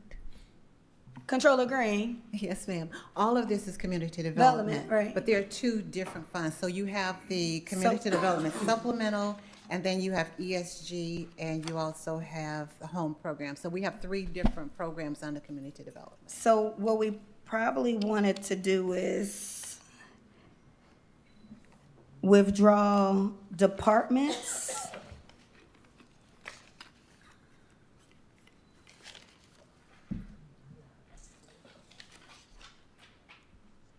Yeah, if we withdrew Department 4180, which I think might be your intention, Councilwoman Barnes Caldwell, 4180. That would leave 2196, which is ESG. Okay, the miscellaneous. 2196. And 237, the home administration. Okay. Code enforcement is in, that's not in 40, is that in 4180? No, yeah, code enforcement is in 4180. So 2510 is the community development supplemental, which consists of the miscellaneous and code enforcement. Mm-hmm. So I think I'm wondering, because I think the intention, if it's still appropriate for me to have discussion, I think the intention is been made quite obvious that maybe some of that training, it needs to be immediate and done at an accelerated pace. So if there's a way to revisit portions of this so we could get that addressed. I don't know if there, and correct me if I'm wrong, I'm not sure if there is a way to do it without also stopping the passage of code enforcement and ESG. There is. So if I'm understanding correctly, you want to keep the community development supplemental, the two departments, but you want to remove ESG and the home, is that correct? And if that is the case, then we would not have this revision, we'll just go back to the original. Because ESG and they were added on. So ESG and home were added to code enforcement. I would like to withdraw my motion for amending and just go ahead and table 2025-26. Second. So there's a new motion to table. Yeah. I withdrew my motion. And Mary seconded me.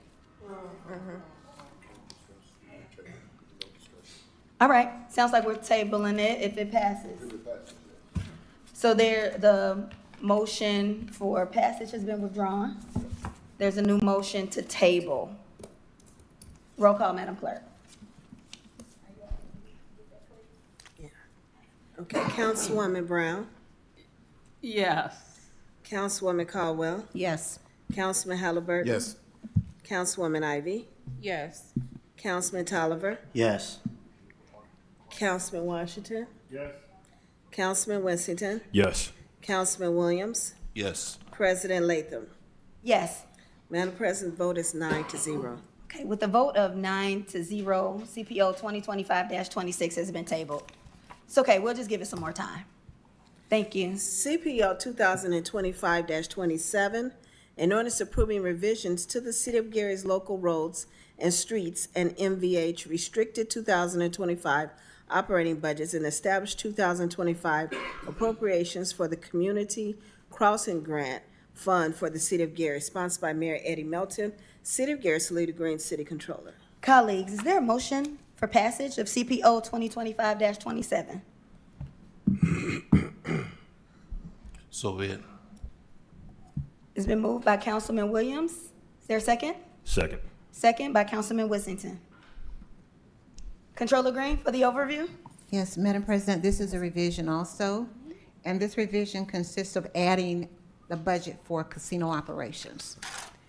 And the budget for casino operations is to move $600,000 from the 44 series and it's for requesting a transfer of $600,000 from machinery and equipment to professional services. What this $600,000 will be used for is $350,000 for mowing, citywide mowing, and $250,000 will be used later in the year for citywide snow removal. So it's a transfer from one line item to another.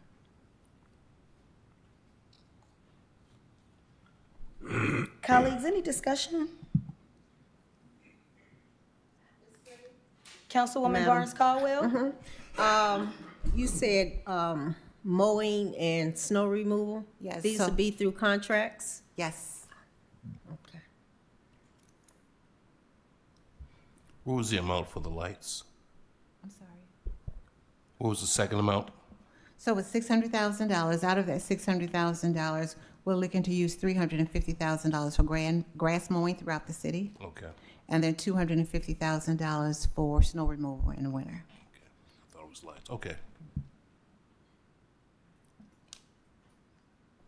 Any other questions, discussion from colleagues?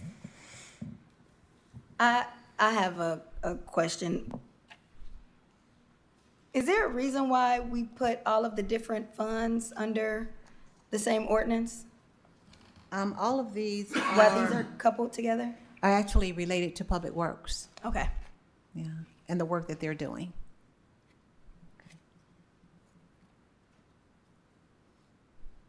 All right, thank you. No other questions or comments? Roll call, Madam Clerk.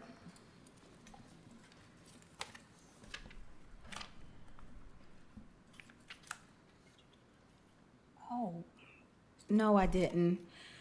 Colleagues, I need to entertain a motion to amend by substitution, CPO 2025-27. It's been moved by Councilman Second. Washington and second by Councilwoman Linda Barnes Caldwell. Any discussion, other discussion on the amendment? If not, roll call, Madam Clerk. Councilwoman Brown, Yes. Councilwoman Caldwell, Yes. Councilman Halliburton, Councilwoman Ivy, Councilman Tolliver, Yes. Councilman Washington, Councilman Whittington, Councilman Williams, and President Latham. Yes. Madam President, the vote is 9-0. With a vote of 9-0, CPO 2025-27 passes in its sole order. I'm sorry, as amended. It's passed as amended, or the amendment passes. Now we have to take a roll call on, for passage. Councilwoman Brown, Councilwoman Caldwell, Councilman Halliburton. Yes. Councilwoman Ivy, Yes. Councilman Tolliver, Yes. Councilman Washington, Yes.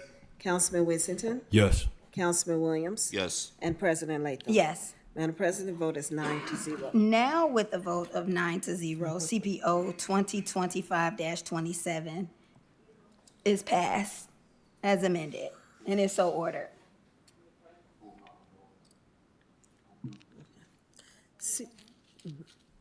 CPO 2025-28, an owner's reviewing a special use permit for property located at 1925 Roosevelt Place to be used as a home daycare by petitioner Ebony Reed. Petitioner Ebony Reed, 1925 Roosevelt Place, Gary, Indiana. Colleagues, is there a motion for passage of CPO 2025-28? It's been moved by Councilwoman Barnes Caldwell, seconded by Councilman Washington. Overview?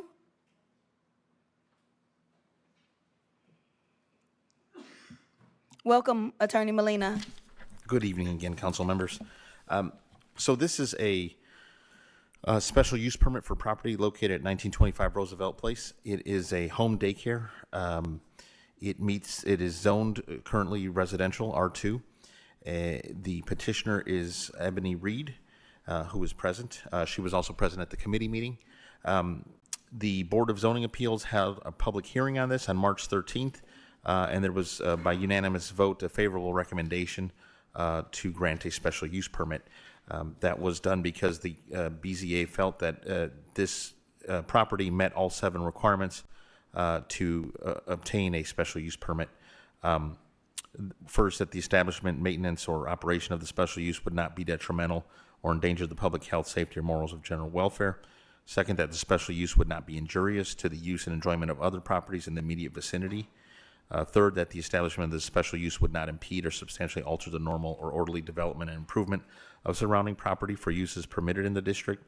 Fourth, that adequate utilities, access roads, drainage, and other necessary facilities exist at the property. Fifth, that adequate measures have been taken to provide for access management, ingress, and egress, so designed as to minimize traffic congestion. People basically drop off. There's not long-term parking or anything like that to cause congestion. Sixth, that the use is located in a district where a special use is authorized in that R2 district. And then finally, that the petitioner did meet and present to the board that the proposed special use provides for the implementation of sustainable growth principles and initiatives as approved by the board. There is a condition that the petitioner remain using the property as a residential property. So they have to prove home occupation going forward. But that is the recommendation of the Board of Zoning Appeals. Thank you, Attorney Molina. Any discussion, questions, concerns at this time? Councilwoman Ivy? Is the petitioner here? She is. Welcome, Ms. Reed. Hi. You want to talk a little bit about what you're doing at 1925 Roosevelt Place? Planning to open a home daycare, 24 hours.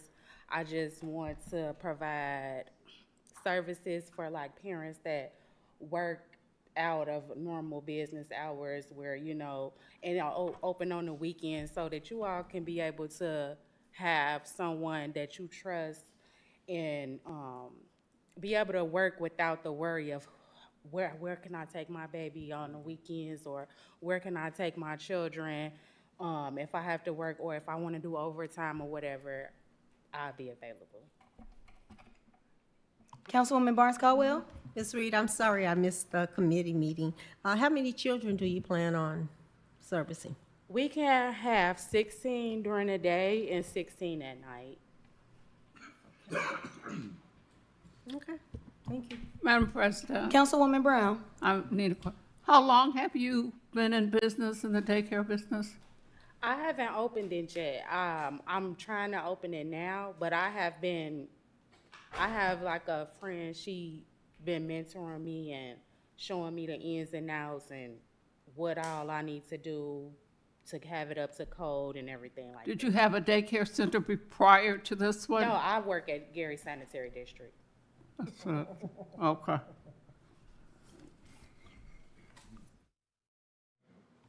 Thank you for your service to our city. Just one last question. Can you confirm that you live in the property? Thank you. Any other questions? Madam President. Councilwoman Washington? Just a comment. I want to commend you because you realize that working one job is not enough to be able to take care of your family. And in this economy today, especially after I got my taxes back, even filing zero, you still owe the government. So I commend you for not just depending on one source of income, but having an entrepreneurial spirit while also trying to help young people and help parents, because today, the day of working for a company for 30 years, getting a golden watch and retiring with $1 million, that day is done. You have to get out and legitimately feed your family, and while you're doing that, you're providing the service for the city. So I want to thank you for choosing our community to have your daycare, and I wish you the best of luck because we're going to be watching you like a hawk. You're welcome.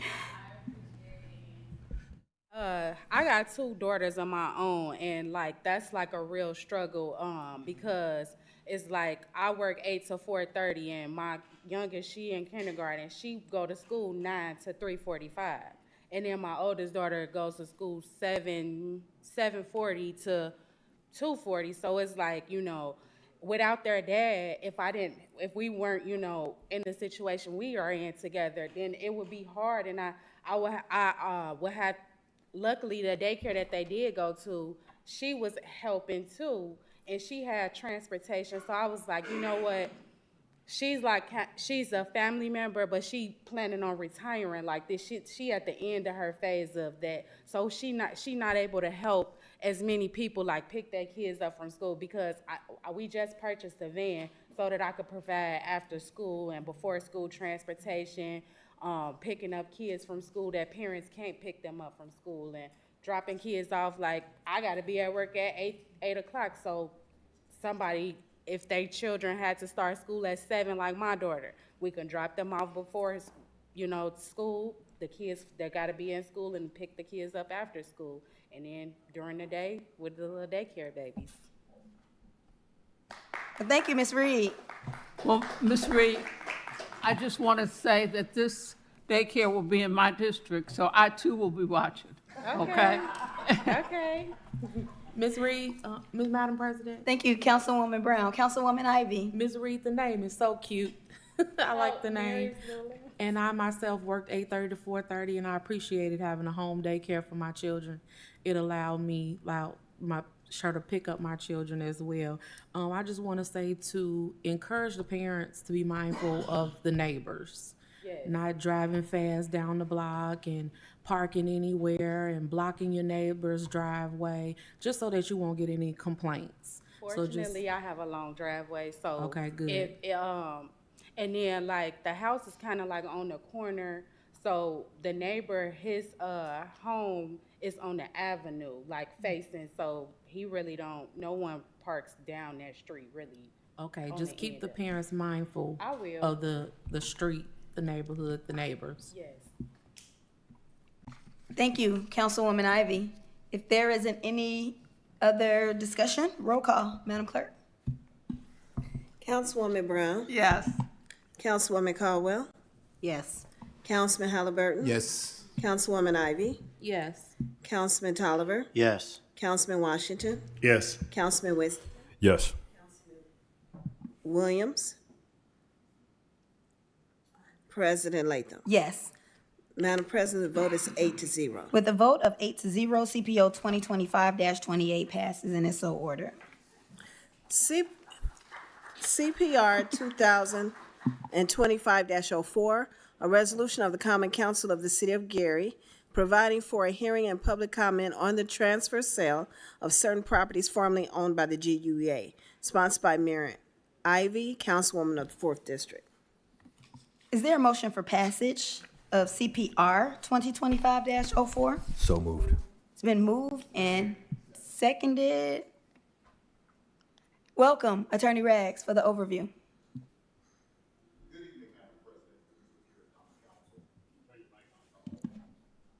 I think it's on now. All right, good evening, Madam President, members of the Gary Common Council. My name is Tramel Rags. I'm an attorney with Harris Law Firm, and we represent the Gary Housing Authority. The Gary Housing Authority is seeking to use federal funding to build veteran-supportive housing within the city of Gary. Each council person should have a map in front of them that shows an area of the city that is bordered by 7th Avenue on the north, 9th Avenue on the south, Delaware on the east, and Massachusetts on the west. In the lower left-hand corner of that map, you will see that there is the Veterans Village. The Housing Authority is seeking to build, as I said, veteran-supportive housing near the Veterans Village to provide support for those veterans who live within our community. On the map, you will see certain parcels that are bordered in white. Those parcels are already owned by the Gary Housing Authority. The Gary Housing Authority is seeking to get possession of 3 additional parcels. Those parcels are 749 Connecticut Street, 829-31 Connecticut Street, and 736-60 Pennsylvania Street. Those parcels are bordered in black. You will see that these parcels abut or near abut property that's already owned by the Gary Housing Authority to do this veterans supportive housing. In doing the investigation of these parcels, after it was determined that the Gary Redevelopment Commission owned the parcels and would be willing to transfer them to the Housing Authority, it was learned that these were former GUEA parcels. Based on an agreement with the City of Gary and the State of Indiana, all former GUEA parcels that are owned by the Gary Redevelopment Commission prior to their transfer or their sale have to go through a very specific process. We've taken these parcels through that process. Certain state agencies have to be given notice so that they can inspect the transfer. Certain public notice has to be given. And the final step of that is approval after public hearing by the Gary Common Council. We are at that step now. As I said, it's for veteran supportive housing. The Housing Authority, again, is looking to leverage federal funds for this veteran supportive housing. And if there's any council person that has any questions, I would be glad to answer them. Thank you, Attorney Rags. Councilman Whittington. Yes, thank you so much. I have very specific questions, but it might be better suited for Mr. Bonds. But I'm just going to spitball just to see. They're very specific in regards to the capital stack for these properties. So I'm curious, once we do the transfer, do we have any documentation over next steps? I'm curious to square footage, ADA accessibility, equity, if we need seconds on it, price for development, pipeline, timeline. Yeah, it's got a lot of questions in regards to, do we have any plans after we vote, if we vote yes for this, when we expect to break ground, what's expected on our end, and what can we tell the community, and so what next step, next steps when it comes to the finished completion.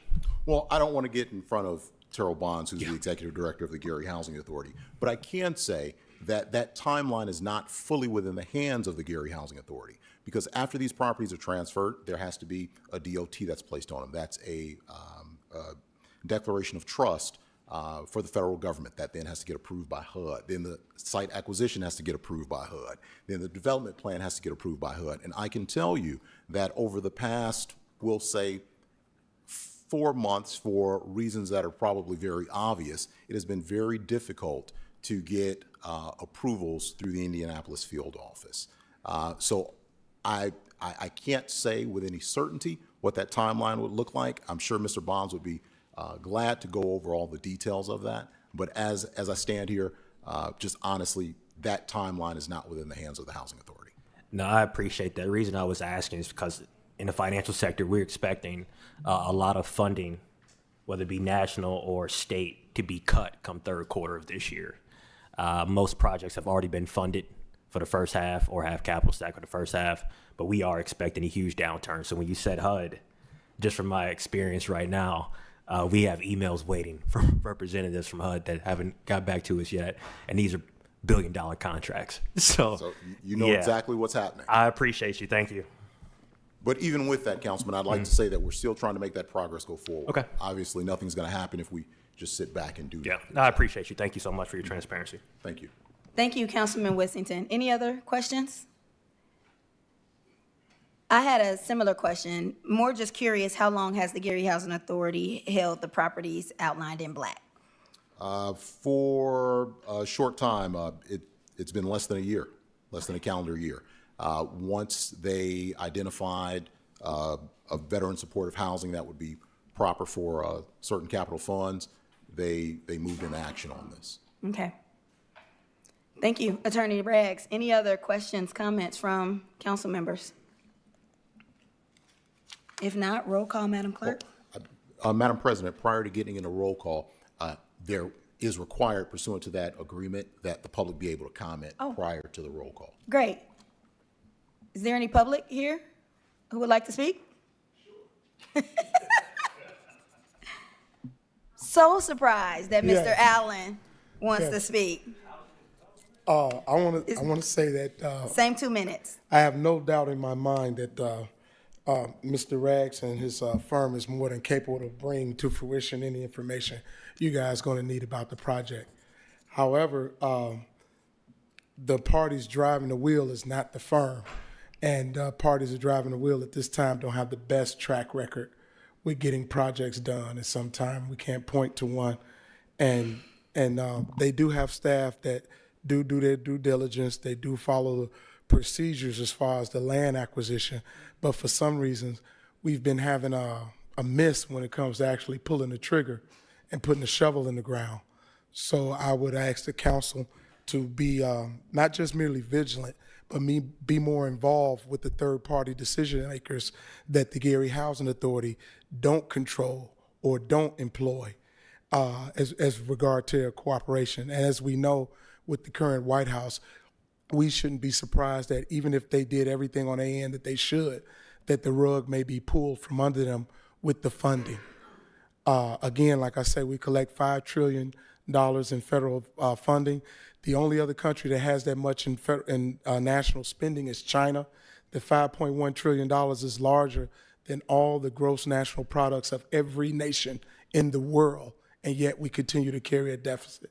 So if we're spending more, we're collecting what we have now, and we're getting cuts and more, not to mention DOGE is talking about reducing how much they spend so they can be able to collect less for those who have more as well. So I think it's a lot of moving parts here in our decision-making. I ask us to be vigilant about that. Thank you, Mr. Allen. Mr. Ursery. Yes, when I heard the mayor talk about this in the mayoral address, I wasn't sure as a veteran, was the housing for maybe like disabled veterans, or like what's specific? Are you gonna be able to use your VA home loan? So that's more clarity for the public to know specifically for what kind of veterans, or is it just open for anybody that served? That was what I was wondering during the State of the City address. Thank you, Mr. Ursery. Dr. Spangelberg. Good evening. I want to say first, it's a real pleasure to hear Mr. Allen speak about facts and figures, and he's very experienced in this particular area. So, obviously I would lend some credence to that. But somebody who is not as expert in this area, I too, as a member of the public, a lot of times when housing does things and buys properties and exchanges properties and does all of these things, there's not a very clear direction. There's not a lot of,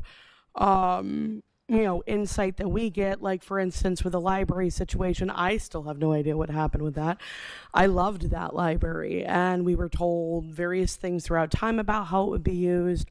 I think that since this is something that involves veteran housing, I know there's a lot of community folks that are very engaged in that field. I hope that, those connections are made, but also with existing VA programs that already support things like that, and because of stuff having to do with some federal changes, maybe looking to kind of change their approach and how they fulfill those duties. So, again, always accountability, transparency, and public engagement are important with this process. Thank you.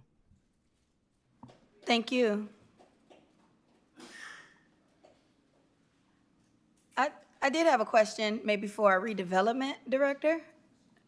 Since these were properties, if you just want to talk about the rhyme and reason for the transfer, given that there are so many unknowns. Sure, no, absolutely. Thank you, Madam President, members of the council. So we had an opportunity to work with the Gary Housing Authority when it comes to our infill strategy for the Emerson neighborhood immediately east of downtown. It was determined that this was a low-hanging fruit opportunity. And I don't want to get, again, ahead of Director Bonds for the Gary Housing Authority, but I understood that there was a tax credit opportunity with the state of Indiana, to which had a deadline at the end of the year, last year in calendar year 2024, to submit. But it was our intention that because we had vacant lots that were owned by the Gary Redevelopment Commission that were off of the Broadway corridor, that were in alignment with the vision of the Veterans Village, that we wanted to be able to help create more density and get more residents into the downtown core. I can't speak exactly to the combination of disabled veterans or just veterans in general that will be able to participate in this program. I'll let Director Bonds speak to that. But understand that it's a part of our strategy, which will be coming out soon, later this month, with Notre Dame, about our infill strategy with Emerson, the Holy Angels neighborhood, the Civic Core, and the 800 block of Broadway, to create catalytic developments that help trigger more individuals to want to live in the downtown core.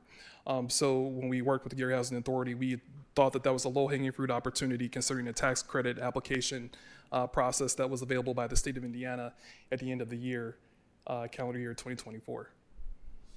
Thank you, Mr. Harris. Councilman Whittington. Yes, you said these are tax credits applied through the state of Indiana. Wasn't the Federal Home Loan Bank? You said it was the state. If I'm not mistaken, there was a ICTA component. Oh, it was ICTA? Yep. Okay. And yeah, so I believe that there was the ICTA component, and that was. I'm just curious, just because a lot of those tax credits do have stipulations and timeframes in regards to when ground has to be broken. So I guess, like I said, I'll ask Mr. Bonds, Director Bonds, just more clarity, because I would like to see that application and just see what we were awarded, stipulations with it, You said it was ICTA, so it has to be for affordable housing.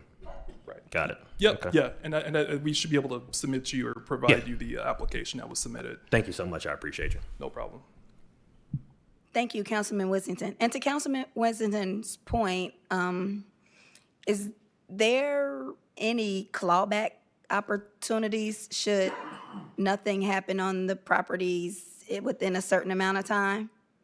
That's something that we could have arranged between ourselves and the Gary Housing Authority. I mean, I think because of the seriousness of this project and the ability to be able to have a good outcome, a good opportunity to be able to be awarded these tax credit dollars, that was something that initially we hadn't considered for the Gary Housing Authority, considering they're a civil agency. We have the ability to exchange land and ownership. So I don't think it'd be a problem with us being able to, address that property in the future. I mean, the biggest problem is that we have is with GUIA and really getting through this red tape of being able to redevelop the Emerson neighborhood. Emerson has been saddled down for over 20 years with this stipulation. We want to be able to help accelerate the process, but I don't think there should be any issue if there's a timeline that we wanted to collectively agree upon, and if the project doesn't happen, we are able to work together to. That's very helpful for me. Any other questions, comments from council members? Thank you. Seeing none, roll call, Madam Clerk. Councilwoman Brown? Councilwoman Caldwell? Councilman Halliburton? Yes. Councilwoman Ivy? Yes. Councilman Miles Tolliver? Yes. Councilman Washington? No. Councilman Winston? Yes. Councilman Williams? Yes. And President Latham? Yes. Madam President, the vote is 8 yes, 1 no. Thank you. With a vote of 8 yes and 1 no, CPR 2025-04 is passed. And so Madam ordered. President, it's pending ordinances and resolutions on third and final. Thank you, Madam Clerk. Let's now hear our council pending ordinances and resolutions on second reading. CPO 2025-29, an ordinance reviewing a special use permit for property located at 5800 through 06 West Fifth Avenue to be used as a car wash by petitioner Ralph Garcia. Petitioner Ralph Garcia at 5800 West Fifth Avenue, Gary, Indiana. Councilman Washington? Thank you, Madam President. I move for the passage of CPO 2025-29 with the Planning and Development Committee hearing scheduled for Tuesday, May 13th at 5 p.m. with a public hearing scheduled for Tuesday, May 20th at 6 p.m. It's only one item, so I could change it to 5:30 if we could do both on the same day. It's been moved and seconded that CPO 2025-29 is passed on second reading with a planning and development meeting scheduled for May the 13th at, did we say 5:30 or 6? Said 5 p.m., but depending on Ms. Brown, finance? we could do it on the same day because it's only one ordinance. Let's start with 5 p.m. Okay. That cool? Yep. At 5 p.m. Councilwoman Brown? Yes. Councilwoman Caldwell? Yes. Yes. Councilwoman Ivy? Councilman Tolliver? Yes. Councilman Washington? Yes. Councilman Whittington? Yes. Councilman Williams? Yes, but I want to remind. 5 o'clock. You can do 5:30. I don't care. Can we do 5:30? 5:30? Yes. We'll set it for 5:30. Yes. Right. Councilman Williams? Councilman Williams, your vote? Yes. I'm sorry. President Latham? Yes. Madam President, vote is 9-0. With a vote of 9-0, CPO 2025-29 has passed on second reading. For clarity, that committee meeting will be at 5:30 because just like Ms. Reed, this is all our second job, right? All of us have a second job. CPO 2025-30, an ordinance revising the 2025 budget for Law Department and establishing a 2025 budget for the Mayor's Donation Fund and accept a donation for the City of Gary, sponsored by Mayor Eddie Melton, City of Gary. Councilwoman Brown? Madam President, I move passage of CPO 2025-30 on second reading with the Finance Committee meeting on May 13th at 5 o'clock? Second. Or 6 o'clock? Can we do 6? 6 o'clock is 6 fine. o'clock. Thank you, Councilwoman Brown. To accommodate Councilman Williams' work schedule, you better come too. Oh, that's your birthday. Now, you see Councilman Williams and want no Wait a smoke from minute. Councilwoman Brown. You left that alone. It's just one ordinance. Wait a minute. Is 5 o'clock a bad time? Okay, what? 6 o'clock?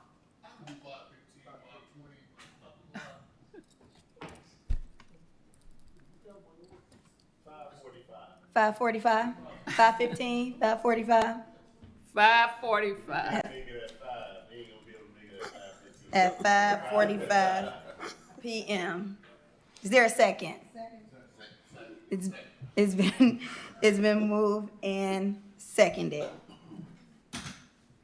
Any other discussion? Councilwoman Brown, Yes. Councilwoman Caldwell, Councilman Halliburton. Yes. Councilwoman Ivy, Yes. Councilman Tolliver, Yes. Councilman Washington. Councilman Whittington, Yes. Councilman Williams. Yes. And President Latham. Yes. Madam President, vote is 9-0. Thank you. With a vote of 9-0, CPO 2025-30 passes on second reading with a Finance Committee meeting scheduled for Tuesday, May the 13th at 5:45 p.m. Madam President, it's pending ordinances and resolutions on second reading. Thank you, Madam Clerk. Any reports or questions of city officials? Welcome to the chat, Chief of Staff, Ellis Dumas. Thank you, Madam President. Esteemed Council, we just wanted to take a moment to remind the public the United States Small Business Administration, or SBA, is still at our Monroe Center until May 9th for any individuals that were affected by the March 19th storm in order to receive support and or funding. They've helped several residents. I would encourage any resident that was affected by that storm to at least come out and ask questions. There's, of course, no interest, low interest loans, as well as additional funding options, as well as the Indiana State Department of Homeland Security is present as well as they are able to point you in direction of additional resources. Again, thank you, Council, for announcing it, but every Saturday from now at least until the weather tells us otherwise, we will be at the annual cleanup is every Saturday. We'll start at 8 a.m. at the Hudson and Campbell. We try to make sure everybody's gathered, and then the location is then followed thereafter. So 8 a.m. any Saturday, you can please reach out via the QR code that we have on our city website as well as social media, or reach out to Markel Watkins directly. And it's already been stated in this meeting, the Comprehensive Plan Forum, we ask every citizen that has any feedback or comments that would like to provide feedback on the comprehensive plan for the former school properties to join us on May 15th, 5:30 p.m. at the Gary Public Library. It is important so that we can develop a comprehensive plan together. Those are just a couple of announcements. I won't go into too much detail as to a more detailed report. I think the mayor, 1.5 hours was more than enough. Thank you, Chief. Any questions for city officials? Hearing, seeing none. Is there a motion for adjournment? Councilman Washington? Yeah, I wasn't going to say anything, but I got to say this, and I want people to know it's coming from heart. As a council, and being old school, along with Councilwoman Mary Brown and Linda Barnes Caldwell, years ago, when projects went through, people always talked about, can you count to 5, okay? And people always talked about, having a block. But this is my issue, and I want to speak directly to the administration on this. All I care about as a councilman is the project worthy? Is it going to help our community? Is it going to bring forth economic development in this community? And I have to say, because the mayor brought it up publicly, I have to bring it up publicly. I was a little setback and disappointed in Mayor Eddie Melton's comments on WLTH. Now, I can't speak for any council person, but I can speak for myself and for Linda Barnes Caldwell, who is the councilwoman in the 5th. we were not contacted about the mayor's disapproval of the Beckman project. 2.5 months, I contacted, left a message for the mayor, never heard anything from the mayor about his disapproval. The mayor hasn't been to a meeting this year, and he could have came to the meeting, someone from the staff. We were asked to take it back to committee, and it could have been stated, I do not support this project. It may have been a different result, I don't know. But to communicate with your council and for us to hear the disapproval of a project on WLTH, that's not how communication should be handled in this community. When we talk about school buildings, and we have members from the public inviting council members to come to a meeting on the 15th, I'll be there, but I want to ask the administration, we talk about planning. We talk about the planning of the city. There has been a request for the past year about meeting with different members of the council about planning. When it comes to the school buildings, unless they are rezoned by this council, by a majority of this council, they will not change far as zoning.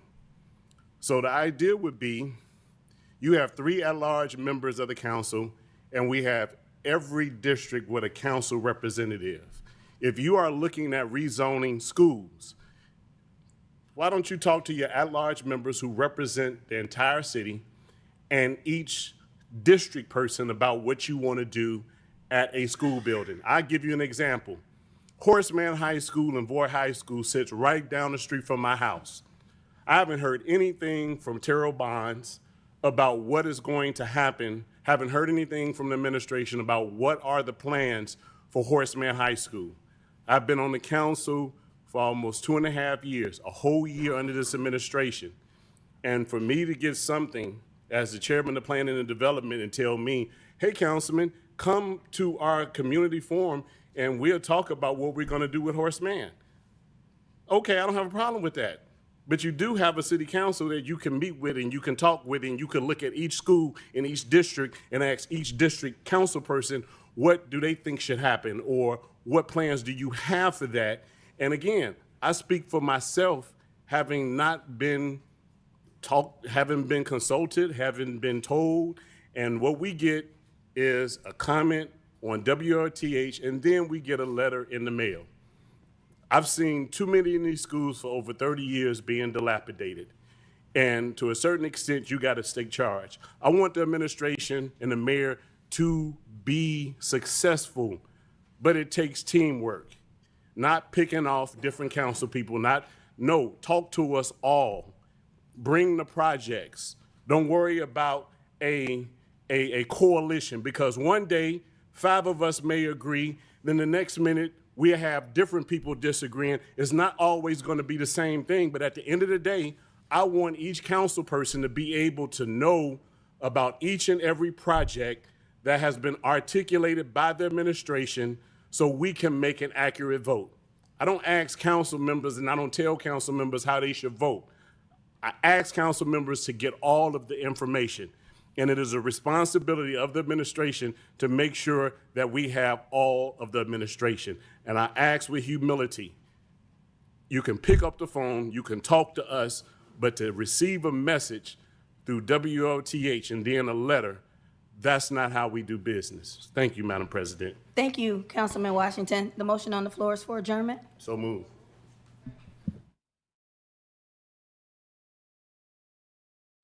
Did you know the City of Gary has a 311 app? You can report any non-emergency request right from your smartphone. Need help dealing with unfair landlords? Use the app. Girl, I just don't understand. I'm paying rent and my landlord isn't fixing any of the issues in this apartment. What should I do? You know you can report it on the Gary 311 app. Do you have it? What's that? Let me show you. Just go to your app store. Or maybe you need to request the birth certificate. Kim, I can't find my birth certificate. Oh, it probably just got misplaced during the move. Actually, we can request a new one through the Gary 311 app. Okay. New technology. I'm in. Let me show you. And guess what? You can even report illegal dumping. Look at him. Just dumping his garbage on private property. Well, caught him in 4K. You know we can report him on the Gary 311 app and to GPD's Taste Tip. That's good. Never feel frustrated again about an issue. Use the Gary 311 app to report all your non-emergency needs. It's a free application that allows users to report community issues, pinpoint the location with GPS, attach photos, and more. All right from your smartphone. Download the Gary 311 app today. Available on iOS and Android. Get ready for a big adventure. Touch a Truck is coming soon. This interactive event lets kids and kids at heart get up close and personal with the trucks, equipment, and vehicles that keep our community moving. Bring the whole family and get ready to climb aboard. Then join us as we honor freedom and culture at our Juneteenth celebration, happening June 21st at the Westside Theater Guild. Come out for a day of music, remembrance, and community pride.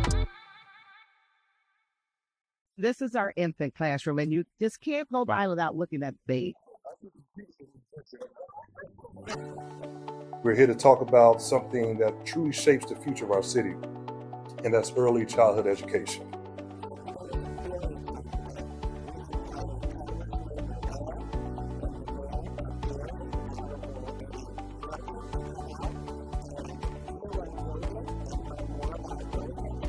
All the curriculum is active and excite children about problem solving and learning.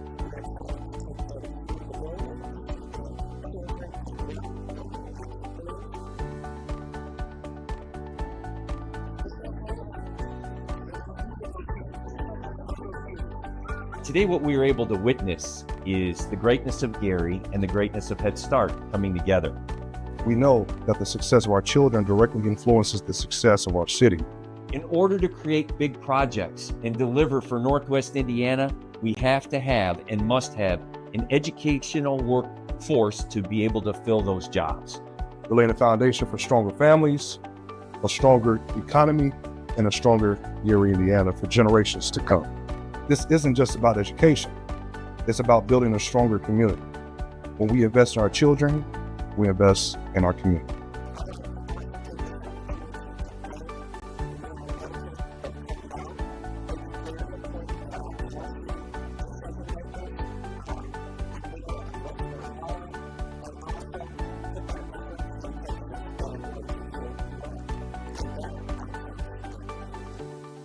Those students who have that early investment or intervention have a greater outcomes to be successful.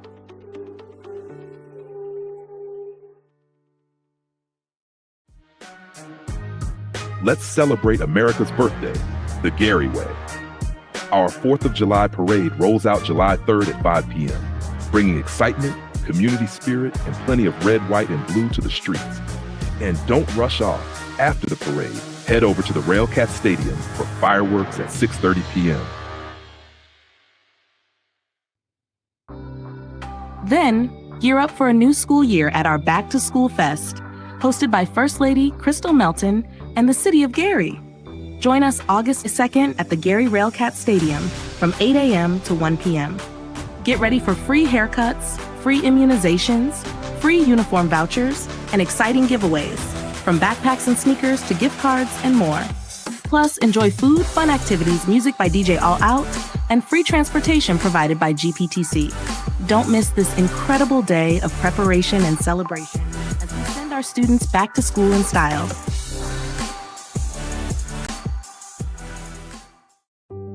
We just learned from the City of Gary that they activated their emergency response. Right now, the trees is the biggest issue. General Services is out moving those trees in the streets. A lot of trees are fell on homes and cars, so it's kind of like a recovery effort right now. So what we do know is that citizens in this neighborhood have identified and verbally articulated they see a tornado that did touch ground in Gary. Multiple homes and businesses sustained wind damage and flooding, as well as numerous trees and limbs down throughout the entire city. Our general service team, we've been working very closely with our utility company, with NIPSCO, We do know that NIPSCO sustained over 13,000 power outages throughout Northwest Indiana. We're able to do a primary and secondary search on all of the residents and all of the houses in this neighborhood. Everyone is accounted for. We have found no other victims. There are no reports of anybody missing. And thank God there were no fatalities that we know of at this point. I want to thank the Indiana Department of Transportation. I want to thank the Lake County Commissioner, Lake County Council from the county, the Red Cross again, the Gary Sanitary District. The Gary Chicago International Airport has provided additional resources and trucks, payloaders to help clean up the debris throughout the entire city. So I want to thank all of our partners and corporate partners. And a special shout out to the Mayor of Hobart, who has also extended his team in Public Works Department to help us eliminate the trees. Be patient with us as we try to address the trees as we clear our main streets and thoroughfares. If you see a power line down, assume that it is live. Assume that it's live. So we want to encourage you all to stay away from down power lines. And also, we want to encourage everyone to seek shelter because, as you can see, the weather is unpredictable right now.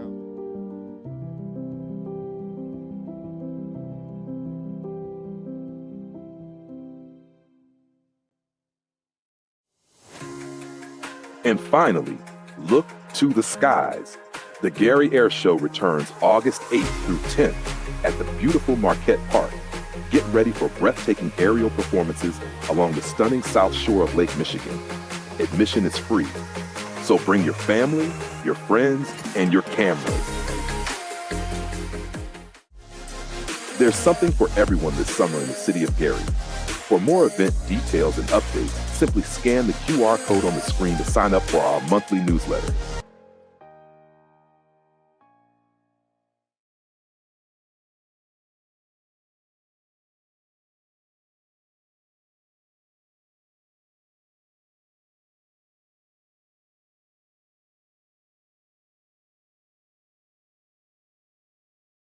Second. Did you know the City of Gary has a 311 app? You can report any non-emergency request right from your smartphone. Need help dealing with unfair landlords? Use the app. Girl, I just don't understand. I'm paying rent, and my landlord isn't fixing any of the issues in this apartment. What should I do? You know you can report it on the Gary 311 app. Do you have it? What's that? Let me show you. Just go to your app store. Or maybe you need to request the birth certificate. Kim, I can't find my birth certificate. Oh, it probably just got misplaced during the move. Actually, we can request a new one through the Gary 311 app. Okay. New technology. I'm in. Let me show you. And guess what? You can even report illegal dumping. Look at him! Just dumping his garbage on private property. Well, caught him in 4K. You know we can report him on the Gary 311 app and to GPD's Taste Tip. That's good. Never feel frustrated again about an issue. Use the Gary 311 app to report all your non-emergency needs. It's a free application that allows users to report community issues, pinpoint the location with GPS, attach photos, and more. All right from your smartphone. Download the Gary 311 app today. Available on iOS and Android. Get ready for a big adventure. Touch a Truck is coming soon. This interactive event lets kids and kids at heart get up close and personal with the trucks, equipment, and vehicles that keep our community moving. Bring the whole family and get ready to climb aboard. Then join us as we honor freedom and culture at our Juneteenth celebration, happening June 21st at the Westside Theater Guild. Come out for a day of music, remembrance, and community pride. This is our infant classroom, and you just can't go by without looking at the baby. We're here to talk about something that truly shapes the future of our city, and that's early childhood education.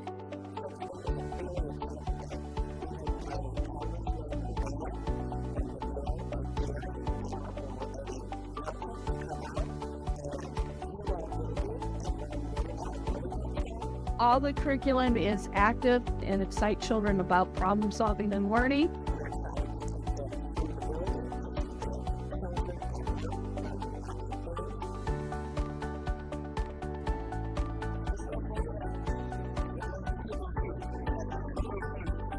Today, what we were able to witness is the greatness of Gary and the greatness of Head Start coming together. We know that the success of our children directly influences the success of our city. In order to create big projects and deliver for Northwest Indiana, we have to have and must have an educational workforce to be able to fill those jobs. We're laying a foundation for stronger families, a stronger economy, and a stronger Gary, Indiana for generations to come. This isn't just about education. It's about building a stronger community.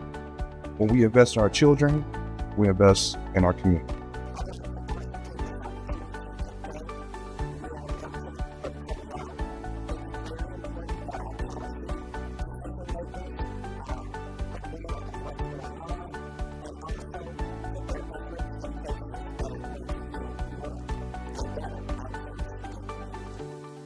Those students who have that early investment or intervention have a greater outcomes to be successful.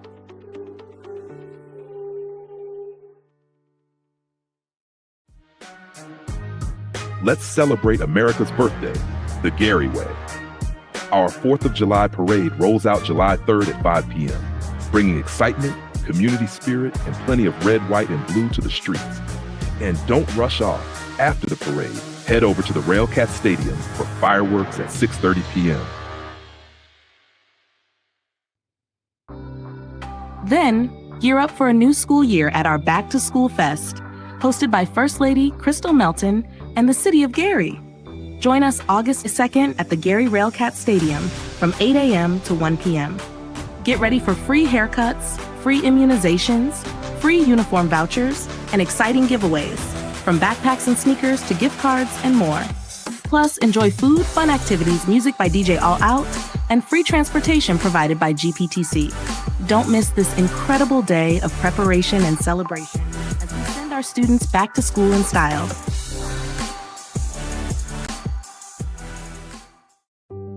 We just learned from the city of Gary that they activated their emergency response.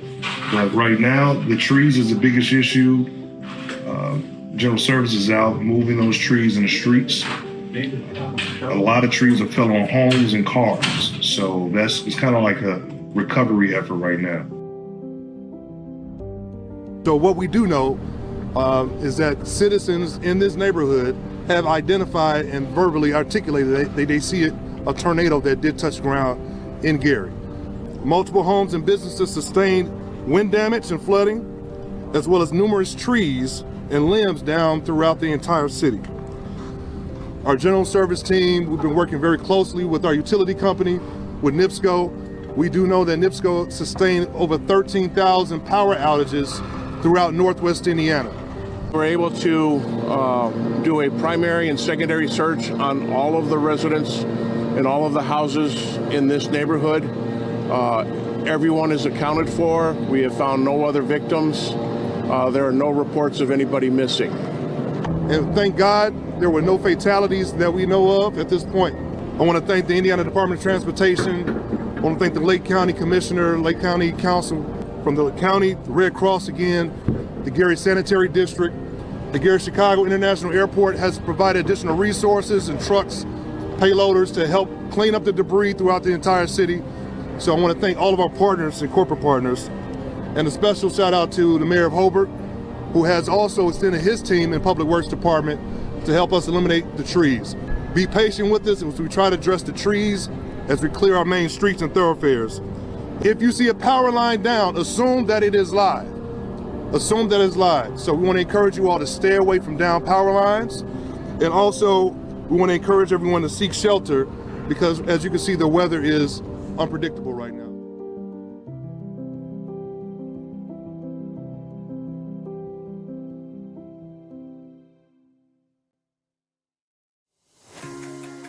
And finally, look to the skies.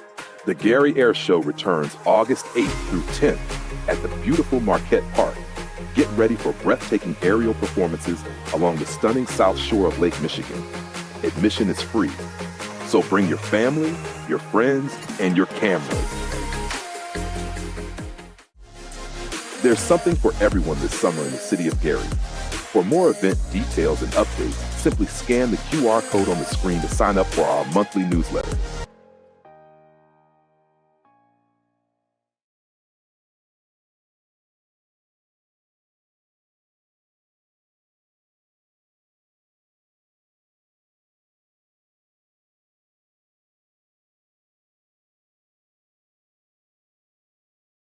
2nd